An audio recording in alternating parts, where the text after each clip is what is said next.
Thank you. We've got a full agenda this afternoon, although there are only a certain amount of items on it, but quite a lot to cover. So we'll crack on with item 1, apologies for absence. Yes, Provost, we have apologies from Councillors Devine, Miles and Sturrock. Okay, that's Councillor Devine, Miles and Sturrock. Thank you very much, sir. Declarations of interest. Got a hand up, I can't see you. Provost, it's sir. Okay, got you. Okay, colour further on. Thank you, Provost. Provost, it's just agenda item number 7. I suppose this may be applicable to everyone.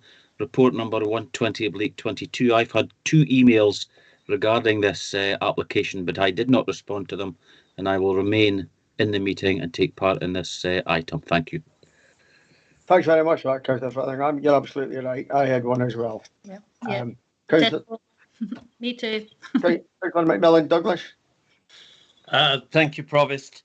I'd like to declare an interest for item 7 because I know a number of the people involved in this application, and therefore I think it's better that I withdraw, don't speak and don't vote. Thank you. Okay, thank you. Councillor Boyd. Yes, thank you, Provost. That's item number 7 as well, declaring an interest. I've had countless emails about this, but I've never made any comment or given any opinion on the whole matter until today. Okay, thank you very much for that, Councillor Boyd. Councillor Bell. Likewise, thanks, Provost. Item 7, I've had emails. I haven't actually responded to any of them at all in terms of fairness, so I will stay in and take part in the discussion. Thank you. Okay, Councillor Cheap. Yeah, thanks, Provost. Same for me. On item 7, report 120/22, a whole number of emails from the applicant as well as from certain residents or in town, which I have not responded to any of them in the light of the matter, and so I will stay in the meeting and will vote accordingly. Thank you very much, Councillor Cheap. Councillor Hans. Yep, thanks, Provost. The same as everybody else for item 7, but also item 8 as well. I've had emails on both issues. I haven't responded either, and therefore I will stay in the meeting and take part in any voting. Okay, thanks very much, Councillor Hans. Councillor Wan. Ditto with Councillor Cheap and the rest of them. I've received emails but made no reference or response to them. Thank you, and I will stay in. Okay, thank you. Councillor Speed. Yep, I've received emails but have made no response. Okay, thank you. Councillor Stewart. Yeah, same for me. I think every elected member has gotten the same emails, so yeah, same for me. Yeah. Councillor Lumgear. Just the same as everybody else, Provost. Okay, thank you very much. Have a look. What else have we got? Councillor Brown.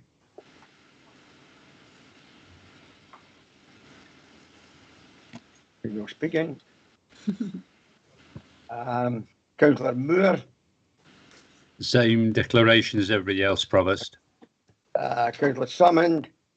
Yeah, thanks, Provost. Same declaration as everybody else on number 7. Okay.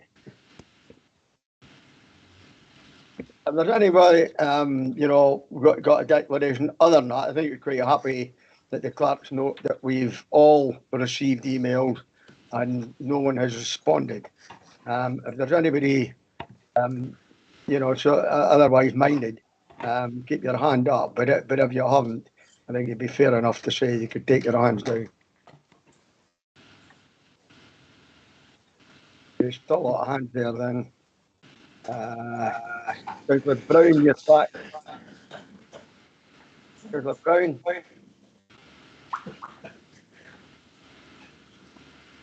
Okay. There's someone we've got. Councillor Whiteside. Yeah, can I just make a point of clarification? I didn't think that we had to make a declaration of interest for simply receiving emails. It seems a lot of unnecessary paperwork if everybody's having to do that. Yeah, I think you're right, Councillor Whiteside. Yeah, I think people are just erring on the side of caution. Councillor King. Yeah, yes, Provost. I received these emails as well, and as soon as they saw they were referring to a planning application, I didn't even read them and I just deleted them. So I wasn't going to bother declaring. No, absolutely. I think that's what everybody else should have done. As soon as they saw it was a planning application, should know they're not supposed to be lobbied, should have just deleted them and not read them. That's it. Okay, thank you very much for that. I've still got a hand up for Councillor Moore. Apologies. Okay. Councillor Speed. Okay. Okay. Thanks very much. That's them all gone. Thank you for that, colleagues. Right, we now move on to item 3, the revision of Angus integration scheme. I'm going to ask the Chief Executive to lead on this, and Yvonne Davidson will be in attendance to ask any questions. So if the Chief Executive, if Mrs. Williamson, maybe you just want to give a quick overview. Thank you, Provost. Yeah, we're required in law to have a joint integration scheme with NHS Tayside to ensure the delivery of adult community health and social care services. It is a legal requirement to review our integration scheme every 5 years. The first integration schemes were approved in 2015, and in Angus we reviewed our scheme in September 2020. It's planned to begin a consultation on this revised draft scheme in April. Much of our scheme remains exactly the same as the one that's previously been agreed. And this is important because things like the functions delegated to the IGB are exactly the same as they were. IGBs continue to be responsible for the strategic planning in community-based health and social care and unplanned admissions to hospital. Services continue to be managed operationally by NHS Tayside and each council under the IGBs, and the membership of the IGBs remains the same. So what has changed and what's different about the scheme that's in front of you? Primarily, the sections have all been updated to reflect new posts, some learning and some language. And following the Strang report, all the adult mental health services section has been strengthened. And although this is a legal document, we have tried to make it simpler and easier for everyone to understand, particularly for when we do actually go out and begin to consult with folk. So today, members are asked to approve the draft for consultation, permit me as the Chief Executive to make minor changes if there's some further negotiation required across the partners, and also to note that a further report will be brought back to the new council, probably in June. And as the Provost said, I really have to pay huge tribute to Vivian Davidson. She has worked tirelessly across the 3 councils and NHS Tayside and the health and social care partnerships to get us to this document that everyone's content with in terms of going out to consultation. It's not easy to do that with so many players involved. She has the patience of a saint, and she's also come along here today to answer any questions. So happy for her to do that or answer any questions myself. But I commend this draft scheme to you, and I'm content with what it contains, and so is the Director of Finance. Thank you very much for that, Mrs. Williamson. We've got a couple of questions here. First of all, one from Councillor Bell. Question. Thank you very much, and thank you, Margot, for that. I was trying to read this, pretending that it wasn't familiar, to look at it with fresh eyes. And there was a paragraph on page 16 under local governance arrangements, paragraph 1.4. And I just thought if someone was looking at this brand new, it might be a little confusing. Is it saying that non-executive directors can only do a maximum of 2 3-year terms of office? And does that also apply to elected members of Angus Council? So, for example, if someone was appointed by the council for 2 3-year stints, could they continue thereafter, depending on if they were appointed through the democratic process? I just thought that might benefit from a little bit of clarity in there. Thank you. Okay. Vivian, could you answer that, or Margot? Yes, I'm well. Thank you, Provost. There is an issue in trying to merge the way that elected members join the IJB and the way that non-executive directors of the NHS join an IJB. There are limitations on how long a person can be appointed as a non-executive director of the NHS, and they're generally appointed for three-year periods, and they generally can't serve more than 3 periods as a non-executive director. So some of the language relates to that. Of course, an elected member can be elected, as we heard earlier, for 38 years, and therefore there's no limit to how often a person that is an elected member can be renominated. It's just finding a middle ground about how frequently someone has to be renominated. Okay, thank you very much. Are you happy with that, Councillor Bell? Yeah, I'm just wondering if there might be a way to accommodate that, but succinctly, I'm not sure there is, but at least I've raised it. So thank you. Okay, thank you very much. Councillor McMillan-Douglas, question? Yes, thank you, Provost. I realise that the Integrated Joint Board, NHS Tayside and Angus Council have worked together really well over the last 5 years, and I want to give my compliments certainly to all concerned. But I am concerned about an ongoing structure whereby the Integrated Joint Board sets the strategy and Angus Council and NHS Tayside are required to implement that strategy. This could mean higher costs for Angus Council emanating from the IJB strategy, and Angus Council being squeezed between perhaps slightly lower central funding than we would want, and higher costs coming from the Integrated Joint Board strategy. Given that this particular funding of the IJB requires some 20% of Angus Council's total budget, this could present a very material financial risk for the Council, in my view. I do not know if that risk would have to be noted in the annual accounts or not. That would obviously be a matter for the accountants. Could I ask the appropriate officer how they intend to manage this risk into the future? Okay. Chief Exec, Mrs. Williamson, do you want to maybe answer that, or Vivian? Provost, I'll start. I think I could start answering it. I think Ian Laura might want to come in, and certainly Vivian could come in as well. I mean, what I would say about this in terms of the document, it is a legal document, but our partnership working, I think, as Councillor McMillan-Douglas has said, has been second to none across, well, the whole Tayside region actually, but our health and social care partnership in Angus is held in very high esteem.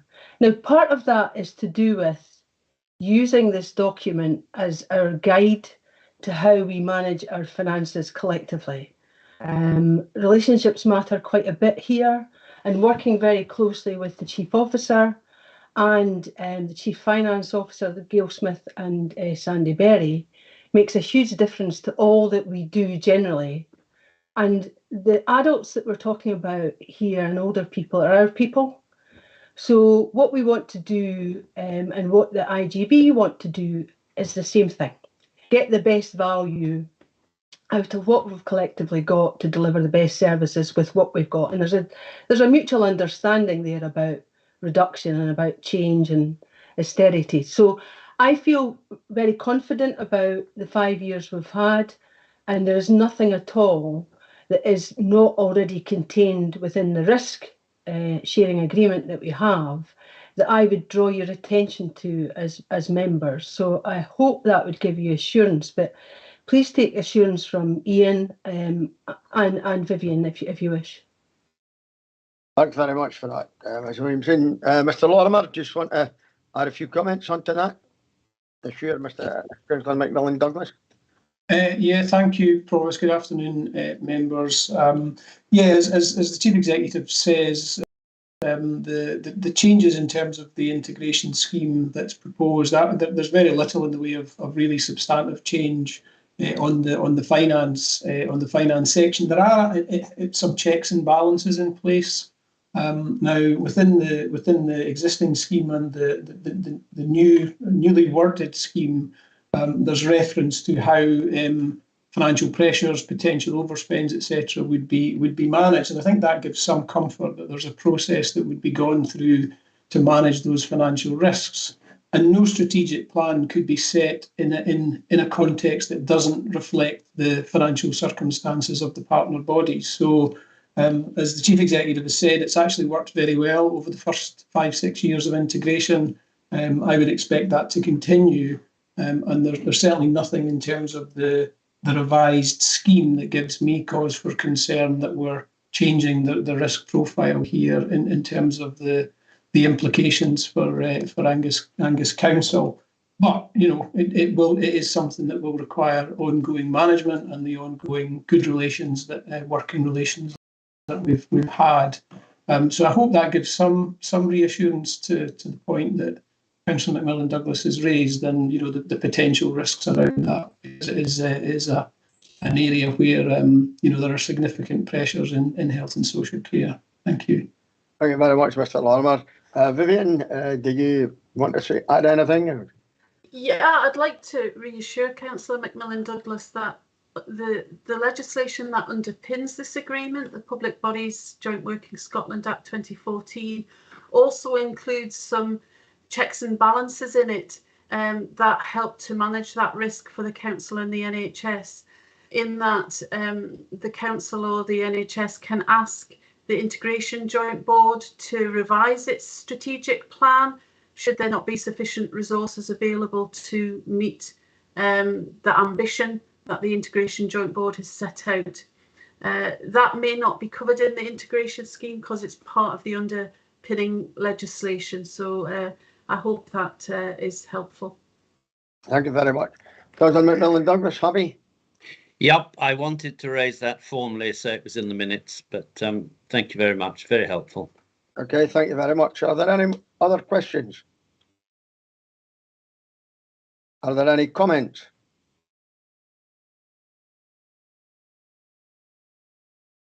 No further questions and no comments. Are the recommendations set out in paragraph 1, are they agreed? Agreed. Thank you. We can now move on to item 4, which is interim arrangements and future plans. Again, I'm going to ask Mrs. Williamson if she can lead in this, and this is following on from the last full council meeting. Mrs. Williamson. Thank you, Provost. Council on the 10th of March asked me to go away and consider other venues to run an in-person meeting of the council before a decision was made by council whether to have an in-person meeting, and to give options regarding what we could do, particularly for the 2 meetings. We're really talking about the statutory meeting in May and the meeting following that effective council meeting in June. Taking into consideration all the variables about delivering a well-run meeting, including the costs, the sound, the video, the lighting, the Wi-Fi, the broadcasting, I am back here today with 3 options for the 2 meetings. 1, to conduct the meeting in person in our chamber, providing guidance relating to social distancing has changed. 2, to conduct the meeting in a temporary set-up space in Angus House, which can support the 1 metre distancing should the guidance remain in place, or to remain online, as has been agreed, certainly for the statutory meeting, but to remain online for the May meeting and the June. So there are 3 options here for members. 1, remain in the chamber, providing, as before, things remain stable and, if anything, numbers coming down and guidance around distancing is removed. 2, to consider a temporary space, in this case, one that was mentioned at the meeting, the ground floor of Angus House, or to conduct a meeting online. That's it, Provost. Thank you very much, Ms. Williamson. It's not a question, right, Provost. Right, I'm just going to. I want to move a particular option A lot has been said, and especially at the last meeting, I was quite surprised actually at how many people didn't like the chambers, but right, others do.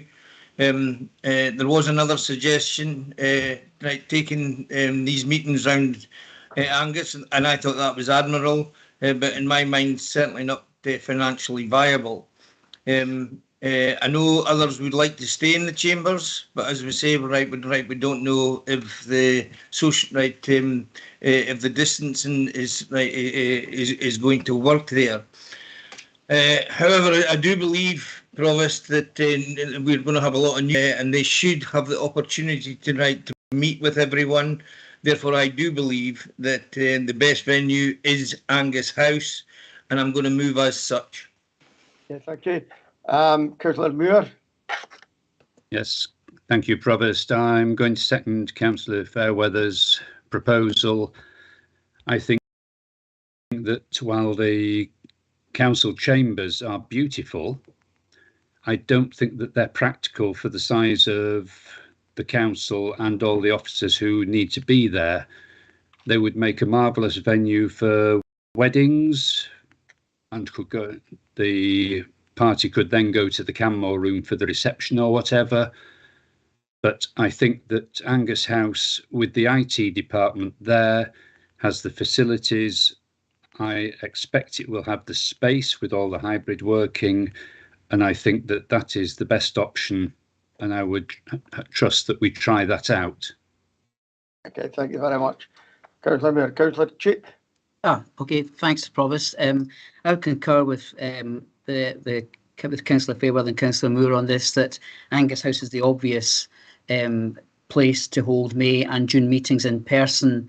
Thanks, Councillor Fairweather. I was the person who mentioned about bringing it all around Angus. I still think that is a possibility. That's a one for the future, because I know people in various wards can get spaces almost for free for us and would welcome the council into their properties. So I think that's a possibility for the future. But for the moment, bearing in mind May and June, I'd be advocating using Angus House. Okay, thank you very much for that, Councillor Cheap. Councillor King. That's got everything sorted. Right, thank you very much, Provost. Yes, I think the Angus House venue is the best one. And I also think that long term, now that we have introduced a great deal of hybrid working and working from home, and that the space in Angus House is no longer required for staff, we should be looking to establish a permanent chamber in Angus House. Yep. I was the lead councillor when Angus House was built, in terms of the financial side of it and also the organisation of it, and worked very, very closely at that time with the Director of Property, who is the Chief Architect in effect, and who designed the building. We did look at putting a chamber in that building, but because we were so short of office space in Angus, it was not practical at that time. To let you understand why, when Angus Council was set up, practically all of the offices for all of the departments that Angus Council had were in Dundee and belonged to Tayside region. We were taking over property, a little bit of property we could find in the early years to squeeze in our staff. We have moved from that to accommodating the bulk of our staff at Angus House, but it was still necessary to build St Margaret's House for social work and Bruce House for housing. Now, there is been a large swing away from working in those buildings. And I feel that now is the time where the next council should be looking to build a purpose-built chamber in Angus House, where there's ample car parking for all the members, ample car parking for anybody that wants to visit, and I've no doubt breakout rooms and working rooms or working spaces could be provided as they have been at and around the Cross. I would also think that we should retain the Cross as the sort of administrative headquarters for the councillors, where they can come in and make all their practical bits and pieces and read their papers and do all that sort of stuff. I'm just looking to the future. We've spent a lot of money on the cross. We've got good facilities there for councillors coming in and doing their work, and I don't think we should throw them out. We should possibly still retain the main chamber as a subsidiary chamber for possibly could use it for committee meetings, for example. It's amply big enough for that. It certainly was never designed for 28 or 29 councillors. There was only 21 of us in the district, and it was a bit cramped at that time. So I would recommend these moves to you, to recommend forward to the incoming council, hoping those that are coming back are listening and that they will take cognizance of why we ended up in the situation we are. It was a great regret to me that we couldn't squeeze a chamber into Angus House when Angus House was opened. Thank you very much for that, Councillor King. Thank you for the historical background and also for your support for the motion. Councillor Boyd. Yes, I'm happy to support Councillor Fairweather's option there. I think it's the right one as we move forward. But just as Councillor Moore and Councillor King and Councillor Cheap have mentioned, we do have to move things forward as well. We have all moved over to the chamber. Let's be honest, we don't have enough space for us to be doing the democratic process, in my opinion, within the areas below the thing, below the chamber. I'm like Councillor King, I think there'll be a lot more people working from home, so we can maybe get the chamber along to Angus House, but also for us all to be there along at Angus House for the breakout rooms that Councillor King had mentioned before. That will help with democracy, I would feel. And then the comments that Councillor Moore said as well. Yes, it's ideal venue for public events, you know, and not wishing to go back over history, but we needed to try and reduce all our amount of buildings we have. So, you know, in the end of the day, the beautiful chamber would actually, you know, I'm looking here, Green King is our largest publicans in Scotland, and they may find that as a suitable venue to open up a new bar that would be a function suite as well for weddings and so on and so forth. So I think all options should be on the table. As I'm saying, we fell at the first hurdle with the Wetherspoons and the Cross, but it doesn't necessarily mean if we don't get a good Scottish company to come in, then we could be finding ourselves moving out totally from the centre of Forfar and out to Angus House. Thank you. Thank you very much for that, Councillor Boyd. Of course, I'm sure you're aware as I am, that's where people were hanged. They used to march out of there and you're after trials for witchcraft and such like. But anyway, history. Councillor Fotheringham. Yes, thank you, Provost. Yes, just to touch on what other colleagues have said, I think with the pandemic, and hopefully, as Margot said, that things will relax and begin to relax. But it is tight for 28 members plus the officers sitting in the chamber. However, as Councillor King touched on, it may be an option that we have our main council meeting at Angus House, but some of the smaller committees, because the licensing board and the civic licensing committee only has 10 members, there is ample room in the chamber, current chamber just now, to have the smaller committee meetings, and the council meeting is only once every 6 weeks anyway. And as Alex touched on, we spent a lot of money on the cross, and the chamber recently, which obviously doesn't belong to the council. I believe it belongs to Forfar Common Good Fund anyway, but I think it should be used for the smaller committees and right next to the offices where we've got clear access and we don't all have to go out to Angus House for every committee meeting. But that's just my thoughts. Thank you. Thank you very much for that, Councillor Fotheringham. Yeah, Provost. Yeah, I agree with Councillor Fotheringham's words and sentiments.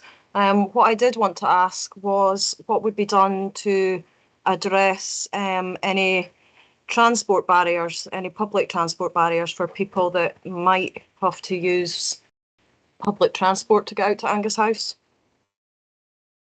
Good question, Councillor Speed. But I think in essence that's something, once we establish what we're going to do, we could then address that. You know, because there is a public bus service that does run out in that direction from the centre of Forfar, and it goes out towards Glams and various other places. But you know, I take cognizance of what you're saying, and I think the officers and we'll look at that. Okay, thank you. Thanks. Are there any other comments? Anybody else want to say anything else? Okay, colleagues, are we agreed then to take the option as recommended by Councillor Fairweather and seconded by Councillor Moore? Agreed. Agreed. Okay, thank you very much. We'll now move on to item 5, but before we do that, I'd just like that we'd have a 5-minute recess, so as people who are involved in the planning and that can come on board. So if we could have a recess now and reconvene at 15:06. Thank you very much.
item 5,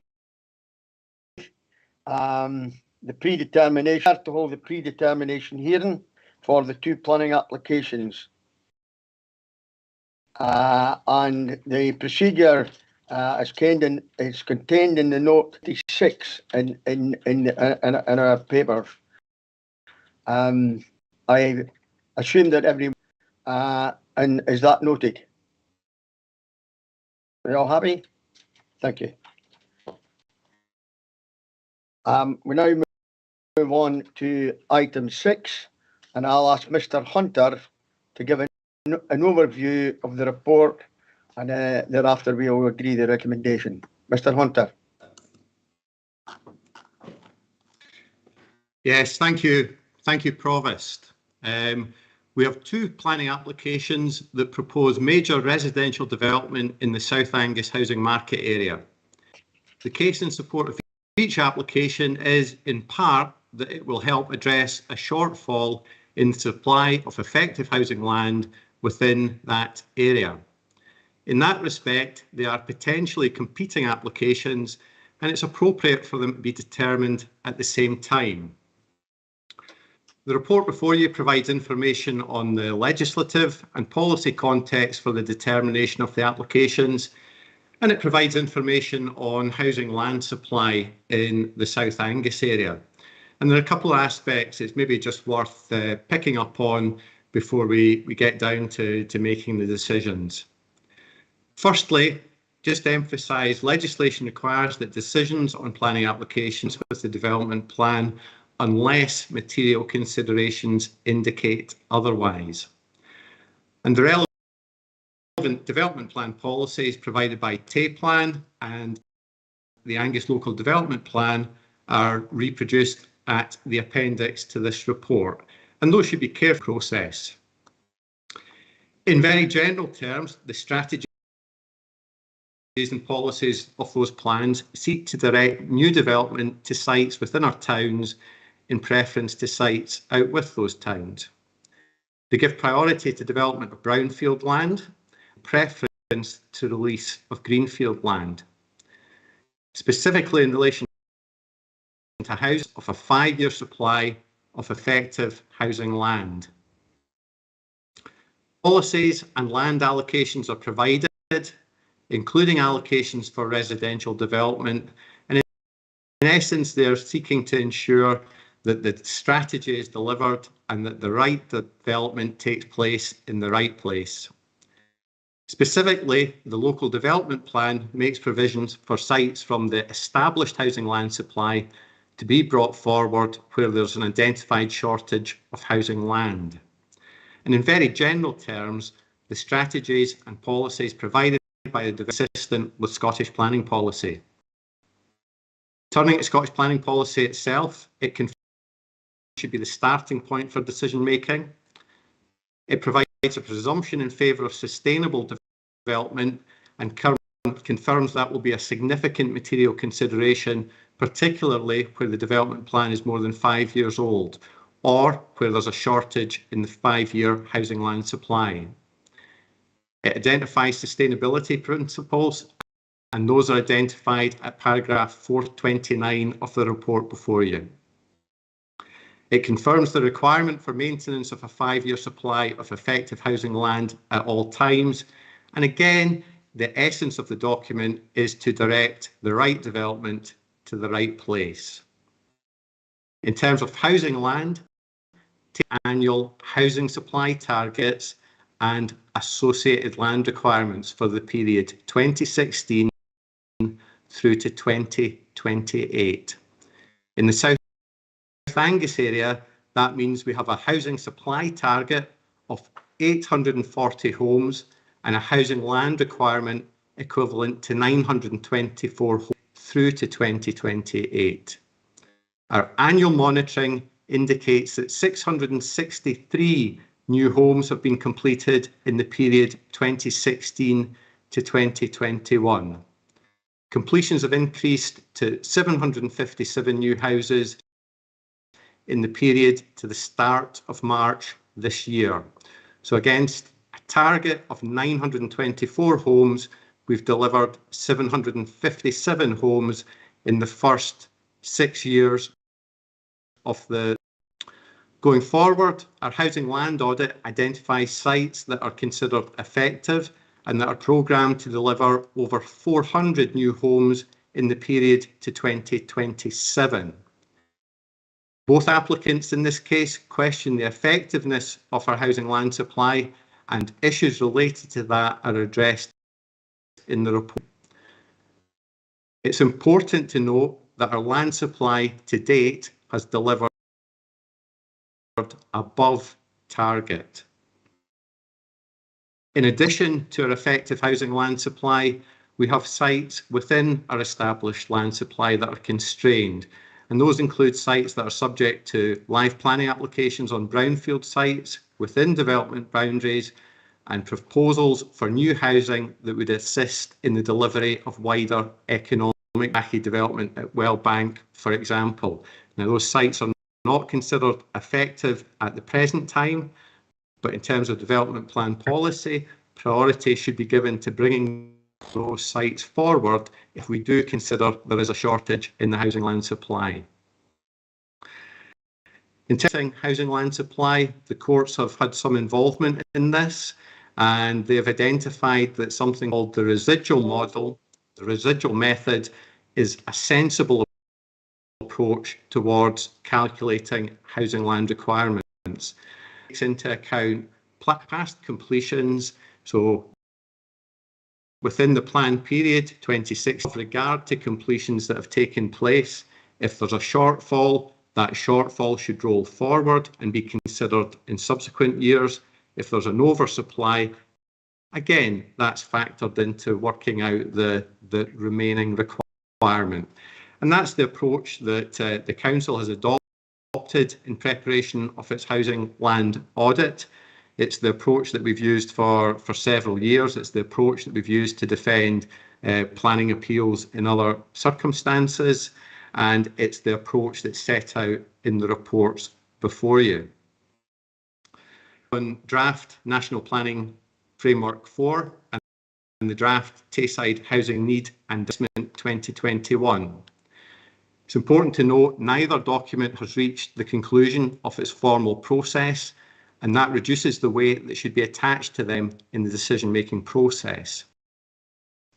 However, early indications are that the housing land requirement in the area is unlikely to increase in comparison to existing Tay plan requirements and may indeed forward.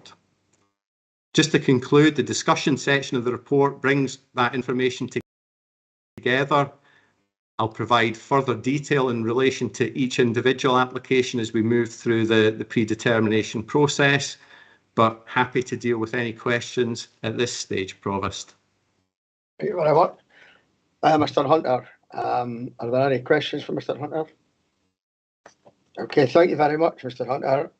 We will now move on to the predetermination part of the meeting, part one, for the planning application for the west of Janefield Cottage, Panbride Road, Carnoustie. I believe Councillor McMillan Douglas, you had declared an interest in this, so if you could leave the room. Yep, I'll leave now, Provost. Thank you. Now, part of the predetermination, again, I will get the planning officer.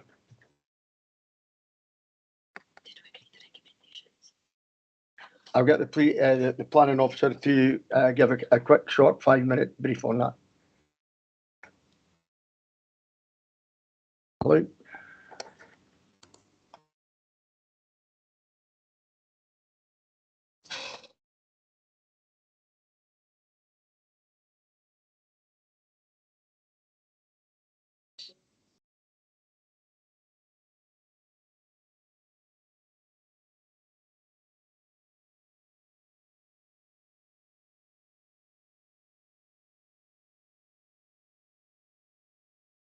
That technical hitch, colleagues. I just want to if people agreed with the recommendations in Mr. Hunter's report that he's given. Is that agreed?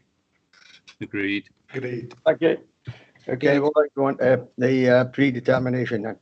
Mr. Hunter, do you want to say anything? 5 minutes. As quick as I can, Provost. Our first planning application today deals with a proposal for 60 houses on land north of Panbride Road, Carnoustie. If we move to the second slide, the general location of the application site, just identified by the red line. We have Carlogie Road, located just at the east of the site, Panbride Road, located to the south, and we have a spur from the application site that projects along to the Lochday Burn, and that's to provide a discharge for the surface water. Now, the application site is prime quality agricultural land. It's class 1 agricultural land, so some of the best land that we have in the country. We'll move on to the second slide. This is an extract from the Council's local development plan, and the big orange arrow identifies the location of the application site just in the top right-hand corner of the image that you see here. Now, the black line that we see on this map identifies the development boundary for Carnoustie. So expectation is that development takes place within the development boundary, and our policies indicate that development out with but contiguous with this boundary should only be permitted where it's in the public interest and where there are special circumstances that justify this particular location. So, as I say, site out with but adjacent to the development boundary. Now, the applicant's position in this case is that there is a shortfall in housing land supply, and that shortfall justifies the development out with but adjacent to the boundary. Moving on to slide 4, this is the extract from TAPLAN. It shows average annual housing supply targets and land requirements for the period 2016 to 2018. And just with the blue tone in the centre of the screen, you can see the Greater Dundee housing market area. And you'll perhaps note there's a section on that which relates to the South Angus area. So it includes land at Liff, Newtile, Birkhill and Muirhead in the west of the area, includes Monifieth and Carnoustie in the east of the area. It indicates that we have a housing supply target of 70 units each year over the plan period, and to deliver that, a requirement for 77 units per year. So equivalent land supply of 77 units per year to deliver the housing supply target. Moving on to slide 5, this just gives a summary of where we are. So the TAPLAN housing land requirement 16 to 18, the 77 houses per year gives us a requirement of 924 homes across the planned period. We have actual completions in the first 5 years of the plan of 663 homes. So that's about 72% of our target has been delivered within the first 5 years of the 12-year plan period. We have a housing land audit, and that land audit identifies programmed completions in the period 21 to 26. And that's identifying potential for 534 homes over that period of time. So a further 534 homes in addition to the 663 that have actually been completed. So over the plan period, or over the period 2016 to 2026, where we have the housing land projections for completions, we're looking at close to 1,200 homes completed to meet the TAPLAN requirement of 924 homes. Now, it's important when we're looking at this to remember we're speaking about numbers, but this is about more than numbers. This is about homes, it's about people, and it's about our communities. The housing land requirements in TAPLAN are based on a robust housing need and demand assessment. So that takes account of the needs of the community, the needs of our citizens to find accommodation. And those are the numbers that identify the housing need within the area. So the figures in TAFE plan are based on robust and credible assessment of the housing requirements in the area. As I indicated in the context report, we have an updated draft assessment which was carried out in 2021, and that doesn't indicate any significant increase in the likely targets going forward. Moving on to slide 6, if we go back to the local development plan for Carnoustie, worth just pointing out, we have land identified at Pitskelly, so the C1 allocation at the left-hand side of the screen, which is to provide 249 homes. That's a greenfield land release that is currently in the process of being constructed. Associated with that, linked to it, is the delivery of new employment land to service Carnoustie. That's the C7 allocation. Also on this plan, you can see pink areas, and those are opportunity sites. Those are brownfield sites that have potential to accommodate further housing development over and above the identified supply within the C1 allocation. Now, over the planned period, from the allocated site, from development that's taken place, we're going to be looking at about 424 homes within the planned period, and that does not include anything that comes forward from the opportunity sites that we see here. The housing market area is not just Carnoustie, it's the South Angus area, so we also have to consider Montefieth. We have the development boundary for Montefieth. We have a large greenfield allocation at Victoria Grange, which is in the process of being completed. That's delivering over 330 homes within the housing market area. We also had Ashloody Hospital, the brownfield site associated with that, which has been developed to provide more than 160 new homes within the area. But again, within the development boundary and providing some brownfield regeneration. In addition to that, across the housing market area, we have permissions that allow for additional housing, including 220 homes for the redevelopment of Strathmartin Hospital. Question the effectiveness of that site, but there is a planning application in the process at the moment submitted by Miller Homes, a member body of Homes for Scotland, and they've indicated that they are committed to delivering that site. So the site is identified in the audit as being effective, and officers consider that position to be reasonable. Officers' opinion is there is no shortage of housing land within the South Angus housing market area. Notwithstanding that, the proposal that we have before us is for a detailed planning permission, and it is appropriate to look at the detail that's been submitted in relation to the proposal. And as we move on to slide 8, we're looking at the layout of the site. At the left-hand side of the image, we have Carlogie Road, and land is reserved within the western portion of the site to facilitate realignment of Carlogie Road. The land in this area is in the ownership of Angus Council. Council purchased the land as part of the dualling of the A92, but has not progressed with Carlogie Road. There's a permission for employment land development to the north of the application site, and realignment of the road is required in association with that. You can see the 60 houses within the site. Just draw your attention to those houses that would be closest to Carlogie Road, side elevations or rear elevations fronting onto the road itself, and we have a suds basin located just at the southwest corner of the site, adjacent to the Carlogie Road, Panbride Road junction. Again, main access to the site coming in from Panbride Road, and you can see the properties that would be located on Panbride Road, located such that the rear gardens face the public road area.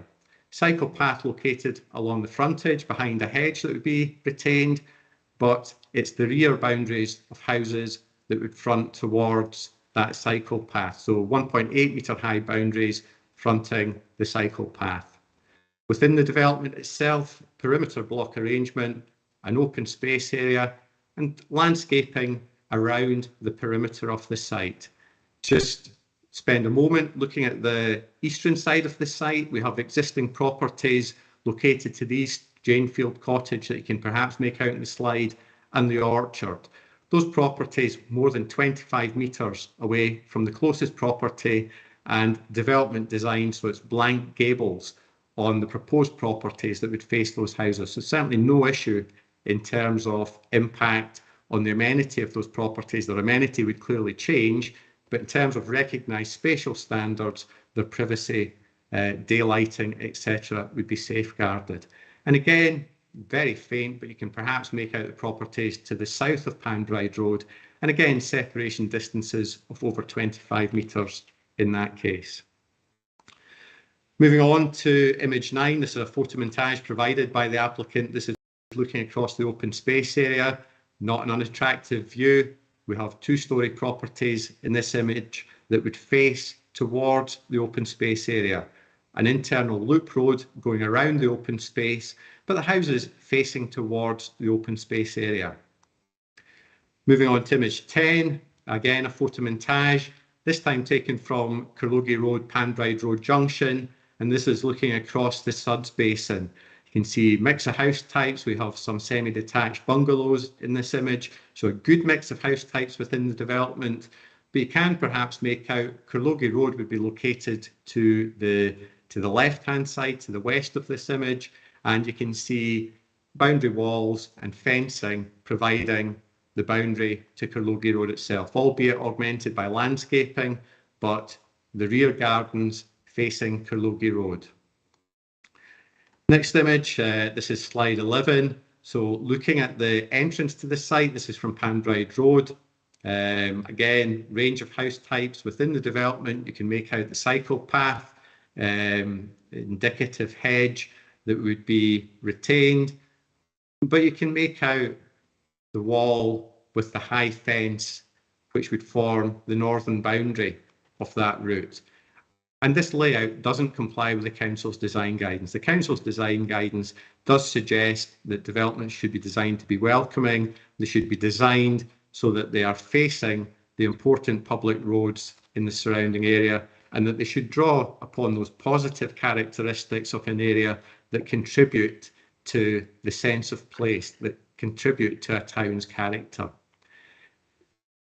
Slide 12, this is an aerial photograph. Again, just looking at the site, you can see it's contained by hedging, Class 1 prime quality agricultural land, recreation ground located to the west of Curlogie Road, and properties that we spoke about, Janefield Cottage and the orchard, located just to the east. But what you start to get an impression of from this slide is that the surrounding area is characterised by houses fronting on to the public roads. This is looking north on Curlogie Road within an established part of the town just to the south of the application site. You can see modern property to the west, more traditional older property to the east, but all designed such that the front elevations are facing the public road. Looking at Panbride Road itself, application site located to the north of the road, you can see the hedge that currently forms the boundary to the north of Panbride Road, varying condition, but the applicants indicated an intention to retain that and to augment it with new planting where appropriate. Just to the south of Panbride Road, again, you can see houses designed such that they are fronting Panbride Road rather than backing onto it. So this is very much part of the character, part of the attractiveness of the area. There are other areas in Panbride Road where we have back gardens fronting onto the public road. Those, I would suggest, are not a positive addition to the street scene. Just moving on to another slide, this shows an aerial view. This is slide 15. So this is Newton Road to the west of the application site. And this shows more recent development from the early part of this century. And again, houses designed such that they are fronting onto Newton Road. So application site located a short distance to the east, but you can see the houses to the north of Newton Road, all designed such that they front onto the public road. And that's a characteristic that would not be repeated in the proposed development. And that's a reason why we consider it doesn't comply with the council's design guidance. Again, just a photograph of the Newton Road development. You can see new hedging planted in this case, private access behind that, but the houses fronting the public roadway. Moving back to the application site, these are the properties at the eastern extent. As I've said, we have an objection from properties at this location, but the separation distance would be 25 metres, so no significant issues in terms of impact on the amenity of these properties. Again, just in terms of the Janefield cottage, you'll notice it has windows facing west towards the application site, but also a main elevation designed such that it fronts onto Panbride Road itself. And another slide looking this time in an easterly direction along Panbride Road.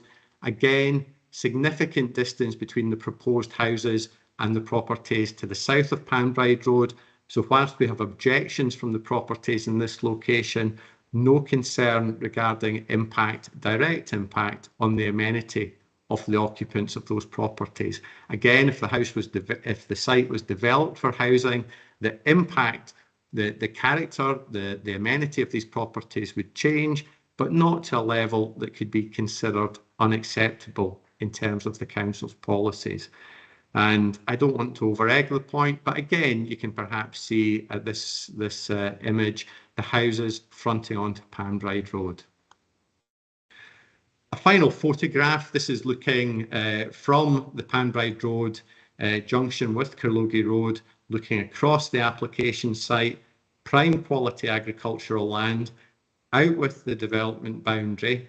A prominent location, the realigned Carlogie Road would go to the right of the properties that you can see in the mid distance in this area.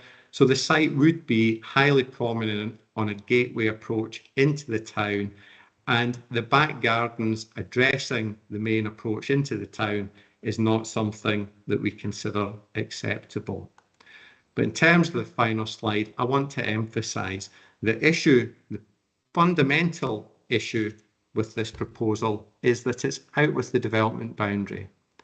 It's not required to address a shortage in the supply of effective housing land. It does not support regeneration of brownfield sites within development boundaries, either within the town or in the wider South Angus housing market area. It would result in the loss of prime agricultural land. It doesn't represent efficient use of land, and the principle represents a significant departure from the strategies and policies of the development plan. There are no material considerations that justify approval of this application, and it's recommended for refusal. I should just mention, draw members' attention to paragraph 852 of the report. The council does have an interest in the development as it owns part of the application site, and therefore, if members are minded to approve the application, it would be necessary to notify Scottish ministers of that intention. Thank you, Provost.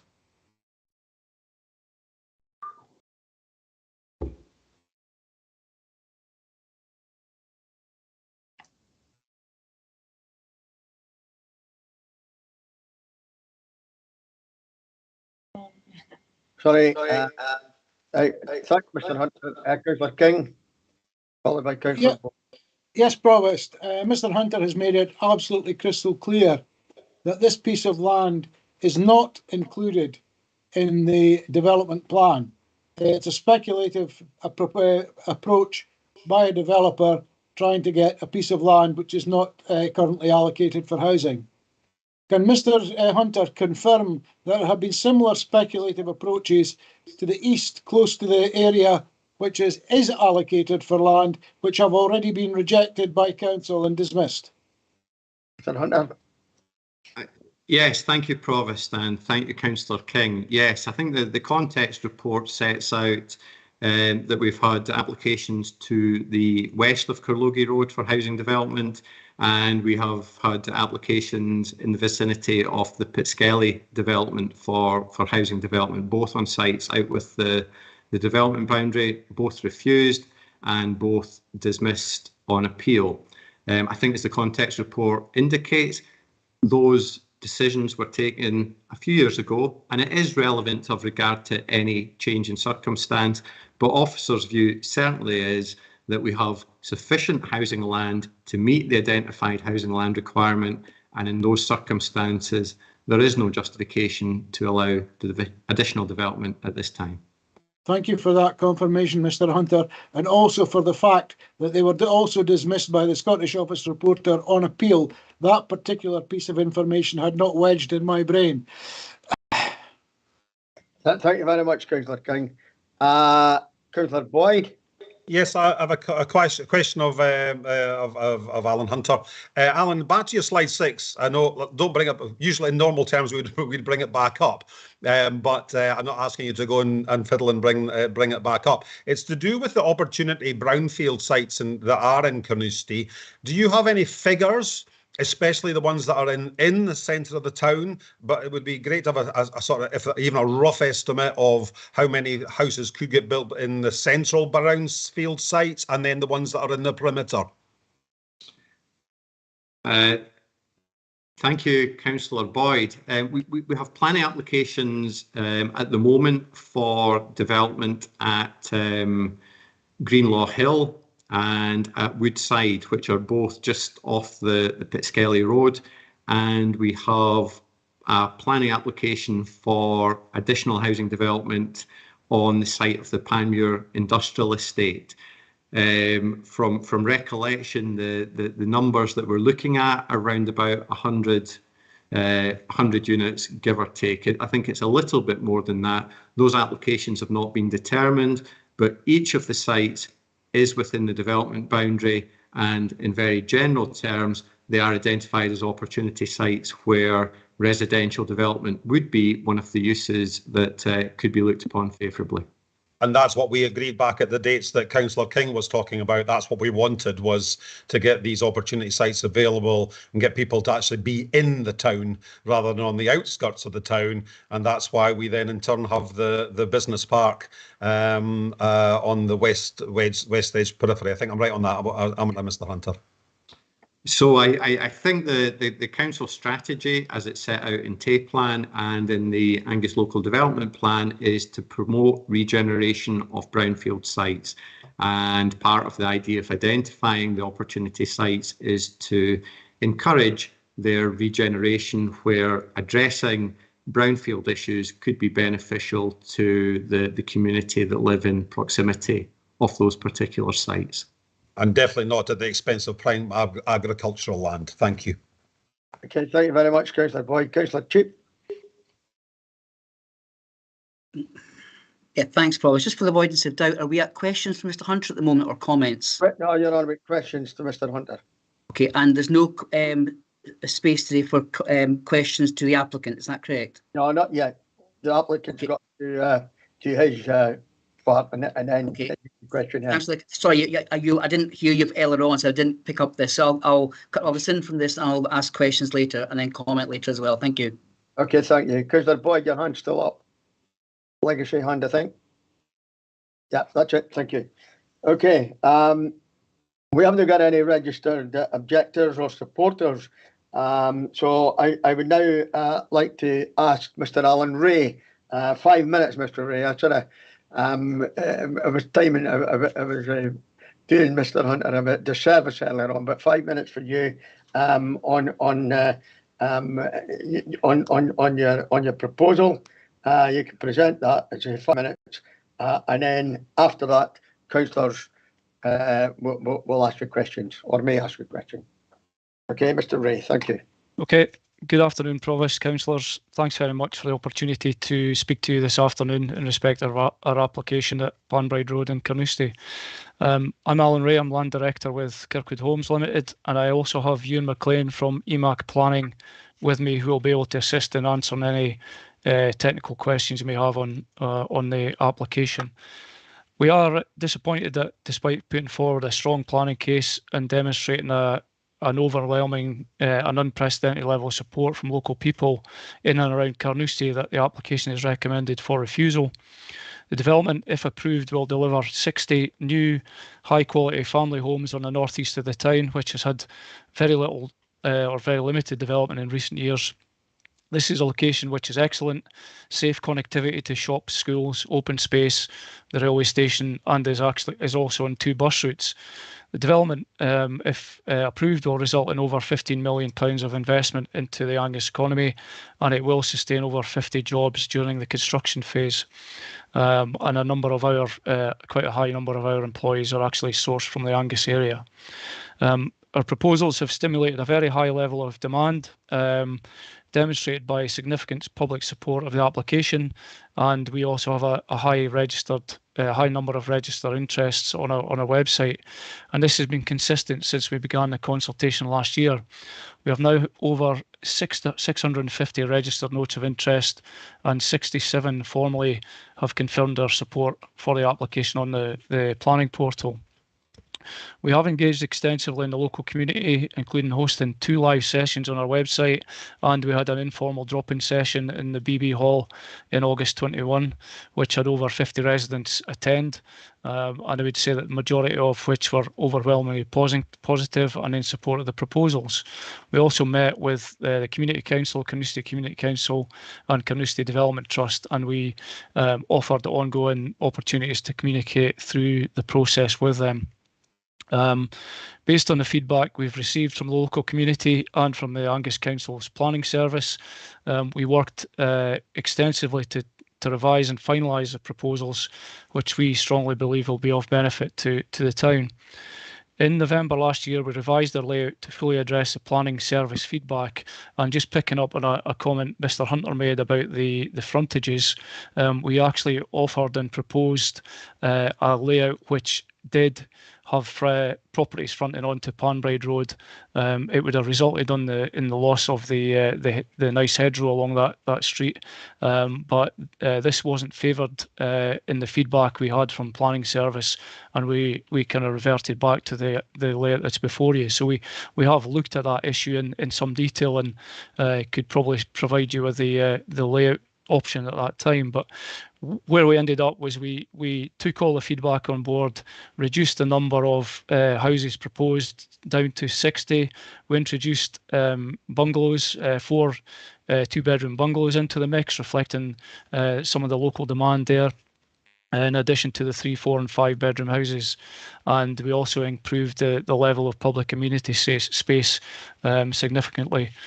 The site also provides 15 affordable houses, which would be delivered right at the beginning of the development if it was approved, and this will be done in partnership with Hillcrest Homes. And we understand that funding has been allocated in Angus Council's Strategic Housing Investment Plan or Programme for 2022-23. 1 minute left, Mr. Okay, thanks, Provost. Despite the work undertaken to address all these comments, we are disappointed that the refusal is recommended. We note from Mr. Hunter's presentation and from the officer's report that there are a number of potential inaccuracies which are potentially misleading in relation to housing land supply, open space provision, suds and roads infrastructure, healthcare provision and loss of prime agricultural land, and we'd be happy to discuss these further with you.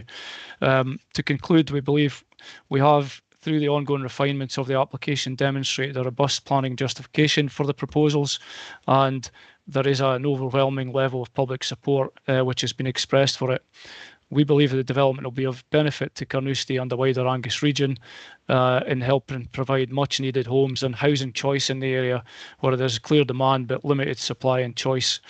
And it would be keeping families in Carnoustie and attracting others to Carnoustie. That's your 5 minutes. Okay, that's me finished, Provost. Thank you. Thanks for listening. Okay, we have Councillor Nicholl. Question? Yes, thank you, Provost. Mr. Ray, in the planning officer's report, it refers to 115 letters of representation and about 60% being in support. Normally, the letters are against the project. Was this amount in favour a surprise to you? It's unprecedented, Councillor Nicholl. Usually we have very little support for housing developments, across the board. We work in Highland and Aberdeenshire, Aberdeen, in Fife, and it's very rare to get that level of support being expressed formally. Normally it's only the objectors who come out and put pen to paper. So yeah, it was a surprise. A good surprise. To me, it demonstrates the level of interest there is in the site and the kind of level of demand that there seems to be in Carnoustie, and for that type of housing in that part of Carnoustie as well. So it was a surprise, yes. Thank you very much. Thank you. Right. Okay. The next one, Councillor Cheat. Provost. Thank you, Provost. Good afternoon, Mr. Ray. Just reading up on all this, Section 25 of the Town and Country Planning Act states that in making any determination under the Planning Act's regard is had to the development plan, and that determination of any application shall be made in accordance with the plan, unless material considerations indicate otherwise. Mr. Hunter has reiterated this afternoon. My question is, bearing in mind that this application does not accord with the local development plan, what material considerations exist that you think councillors should be made aware of in regards to this application? Okay. Mr. Ray. Thank you, Councillor. I will bring in Ewan McLean. The key plank of our argument has been on the housing land supply, which you've obviously had a separate report on prior to this application discussion. But if I could bring Ewan in to explain our points on the housing land supply, if that would be okay. Ewan, could you bring that through? Thank you, Alan. Councillor Cheap, I'll take that on board. Your question, if that's okay. One of the things I noticed Mr. Hunter didn't really refer to significantly in his presentation was the status of your local development plan, the Angus local development plan. When that plan was adopted in 2016, there was, to be fair, a generous supply of housing land supply as required through TAPLAN, and Mr. Hunter's taking you through some of the facts and figures. Without going into that, I think there's two parts to the answer to your question. The first is the housing land audit, in terms of where that is, and in terms of the true position as we see it, in terms of geographic supply and demand, i.e. what is the public interest? And again, to be fair to Mr. Hunter, he referred to that, and both as influenced by the South Angus housing market area, which we don't have a plan in front of us, but the South Angus housing market area runs from Newtile, the west of Dundee, round north side of Dundee, takes in Moneyfeith and Carnoustie, and then east of that, Arbroath, etc., in a different housing market area. So regarding the housing land audit, the supply in the South Angus housing market area is currently disputed. There's no agreed audit position between the council and Homes of Scotland. And Homes of Scotland are a statutory consultee on the audit and represent 200 member organisations. And they reasonably look to assess audits and agree a position with the council. That's not been the case with the 2021 audit. And we believe that officers have sought to put in, and again, to be fair, Mr. Hunter, you referred to it, the Strathmartin case to inflate the audit. Now, why would they do that? Our position is that your local development plan base date September 2016 had a 5-year lifespan. So as of September 2021, that plan was expired. Now, you still look at some policies for guidance, etc., going through, but one of the key determiners is, do you have a 5-year housing land supply, or can other sites come in to help that supply? And again, Mr. Hunter referred to various ways that could happen. So our case here is that we contend there's not a 5-year housing land supply, and what would be of particular interest, I think, to the councillors is that the scenario, the difference between ourselves and the planners is in terms of what is deliverable within the housing land supply. In terms of the next 5 years, not what's happened in the past, what can happen in the future. And this particular area of dispute is the Strathmartin Hospital site, which has historically been constrained and is now in the audit. Now, as of March 2021, when the audit was prepared, officers reasonably, I assume at that time, put Strathmartin in and saying houses would start coming through in 2022, 2023, because there was interest in the site. But they also put a cautionary in that audit that progress on delivery of Strathmartin will be monitored in advance of the 2022 housing audit. that 2022 housing audit has a base date of the end of March, which is next week. And without having to look back, we now all know that monitoring that, nothing's happened at Strathmartin. Consents are still outstanding there in terms of the detail and how that site can come through. So reasonably, the 2022 figures will not be delivered, and probably the 2023 figures will not be delivered. So that's our case in terms of the numbers as such, in terms of progress on that site and what will happen over the next 12, 24 months. Mr. Hunter's quite right to refer to the 2021 audit, but in terms of the emerging position, we all know where we are today assessing this planning application. Then turning I'll be very quick finally to the true position of the geographic supply and demand. And it's the point Alan Ray was touching upon.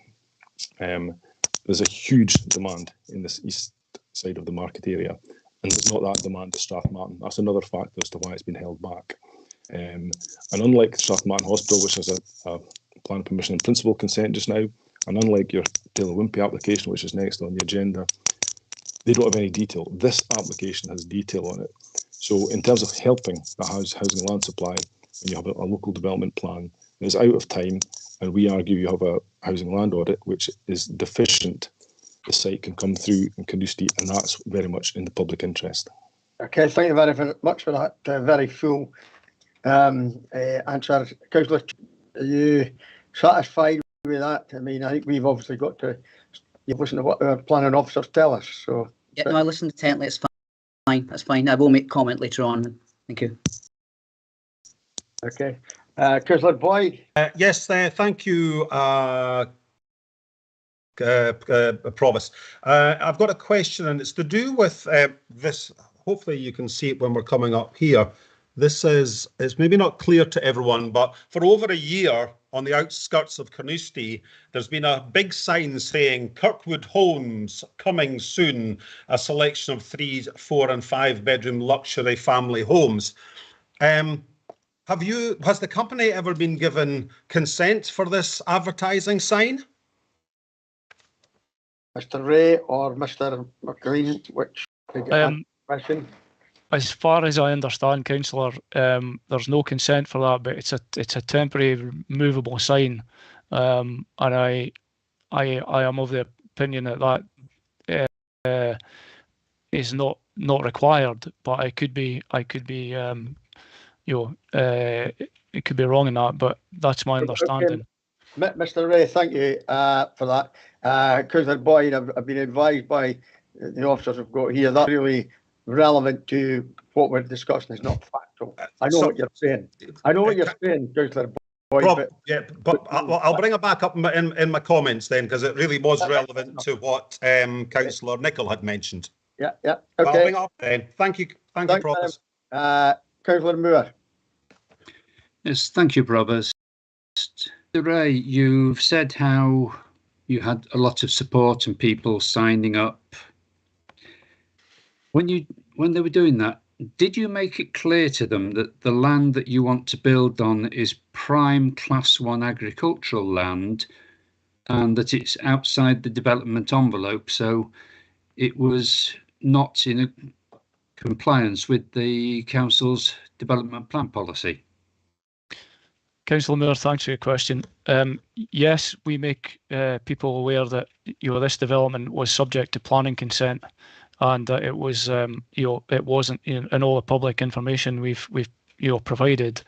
It was very clear that it was out with the development boundary.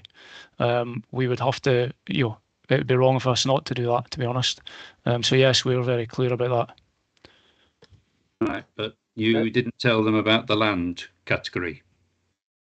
To be honest, I think we probably had it on the information boards that we had to use for a consultation. You might remember, I can't, it's a while ago, but we would normally include the land classification on the information we provide as well. Yeah, I'll just add to that. Sorry, thank you, Alan. Yeah, I think in discussion with various parties. Before you start. Okay, sorry. Can you keep your hands still, please? Because as you move them, there's a clicking and I can't hear what you say. Okay, Mr. McLean, have you just finished the answer, please? Apologies. Yes, as Alan says, it was in the information we provided, and it was in discussion with attendees at the events. in terms of not just this site, but the prime classification around Carnoustie. Okay, thank you very much. Thank you. Any further questions?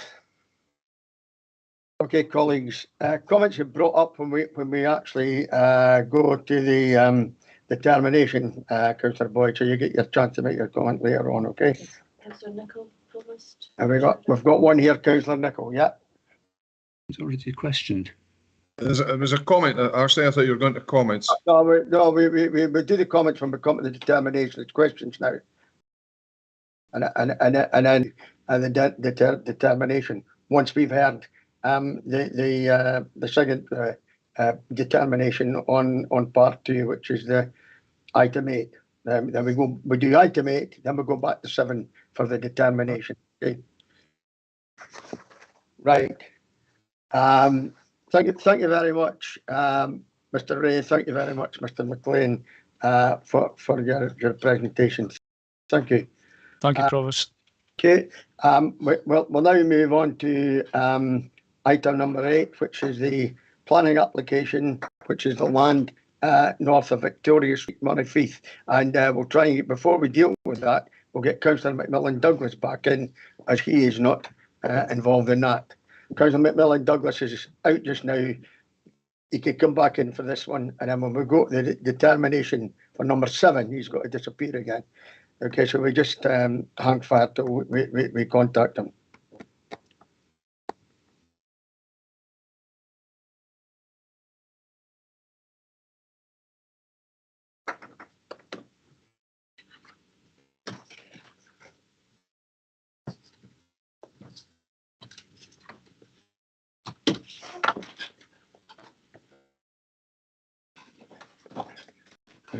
That's Councillor McMillan. Okay, Councillor McMillan Douglas back. So we will now go on to the predetermination for the land north of Victoria Street, Montefieth, and I'll ask Mr. Hunter again. And you didn't have 5 minutes. You're going to you have your presentation. Mr. Hunter. Thank you again, Provost. If you give me just a moment.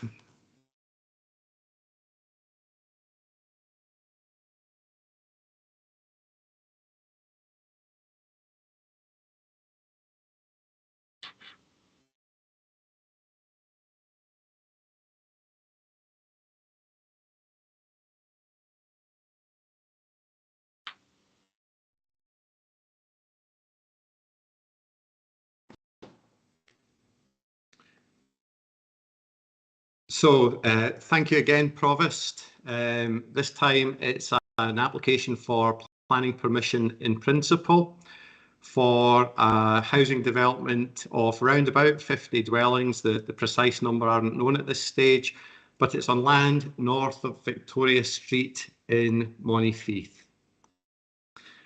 Again, slide 2, we see the location of the application site edged in red. We have Ethy Beaton Retail Park located to the left-hand side, to the west of the application site. We have the Ethy Beaton A92 roundabout, again located to the west. A92 located to the north of the application site, effectively forming the northern boundary. Victoria Street located to the south of the application site, just before it turns back into Montefieth. And in blue, we can see the Victoria Grange development, area of ground, greenfield development, recently developed for housing purposes. 2.5 roughly hectares of land in this case. Again, prime quality agricultural land, in this case class 3.1 prime quality land.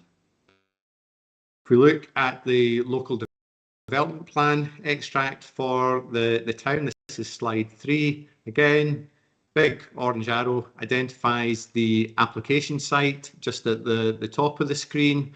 The thick black line drawn round Montefieth identifies the development boundary for the town, and you can make out quite clearly the application site lies out with but adjacent to that development boundary.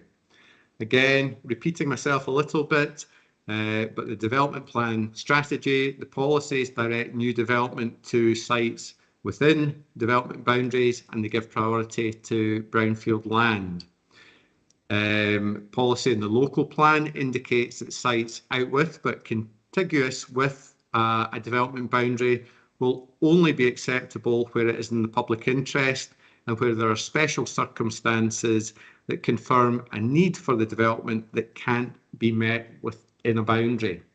And in this case, again, the applicant's case is that we have a shortage in terms of our effective housing land supply, and those circumstances justify development out with but adjacent to the development boundary.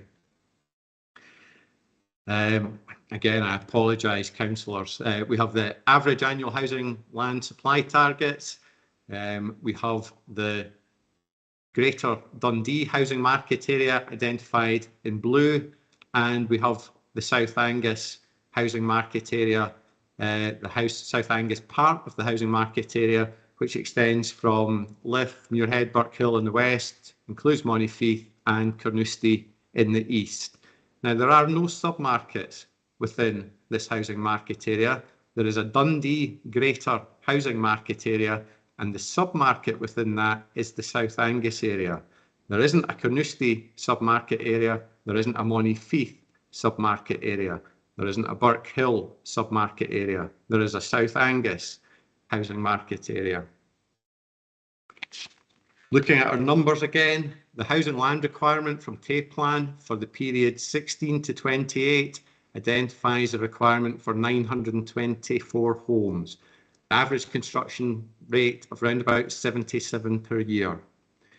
We've had actual completions, houses built in the period 16 to 21 of 663 houses. That's within the 5-year period. Our housing land audit, which identifies sites that we consider to be effective, identifies 534 homes that are to come forward again in the period to 2026. Now, there's been some discussion about the Strathmartin site, and the applicants in this case question the effectiveness of that site. Make members aware, we currently have an application for approval of detailed matters relating to that site. That application is with officers at the moment. It's in the process of being assessed. The applicant in that case is Miller Homes, a member organisation of Homes for Scotland. Initial indication from Homes for Scotland is they will not question the effectiveness of that site going forward, given the involvement of the member organisation, the member company, Miller Homes. So officers' position is the Strathmartin site is effective.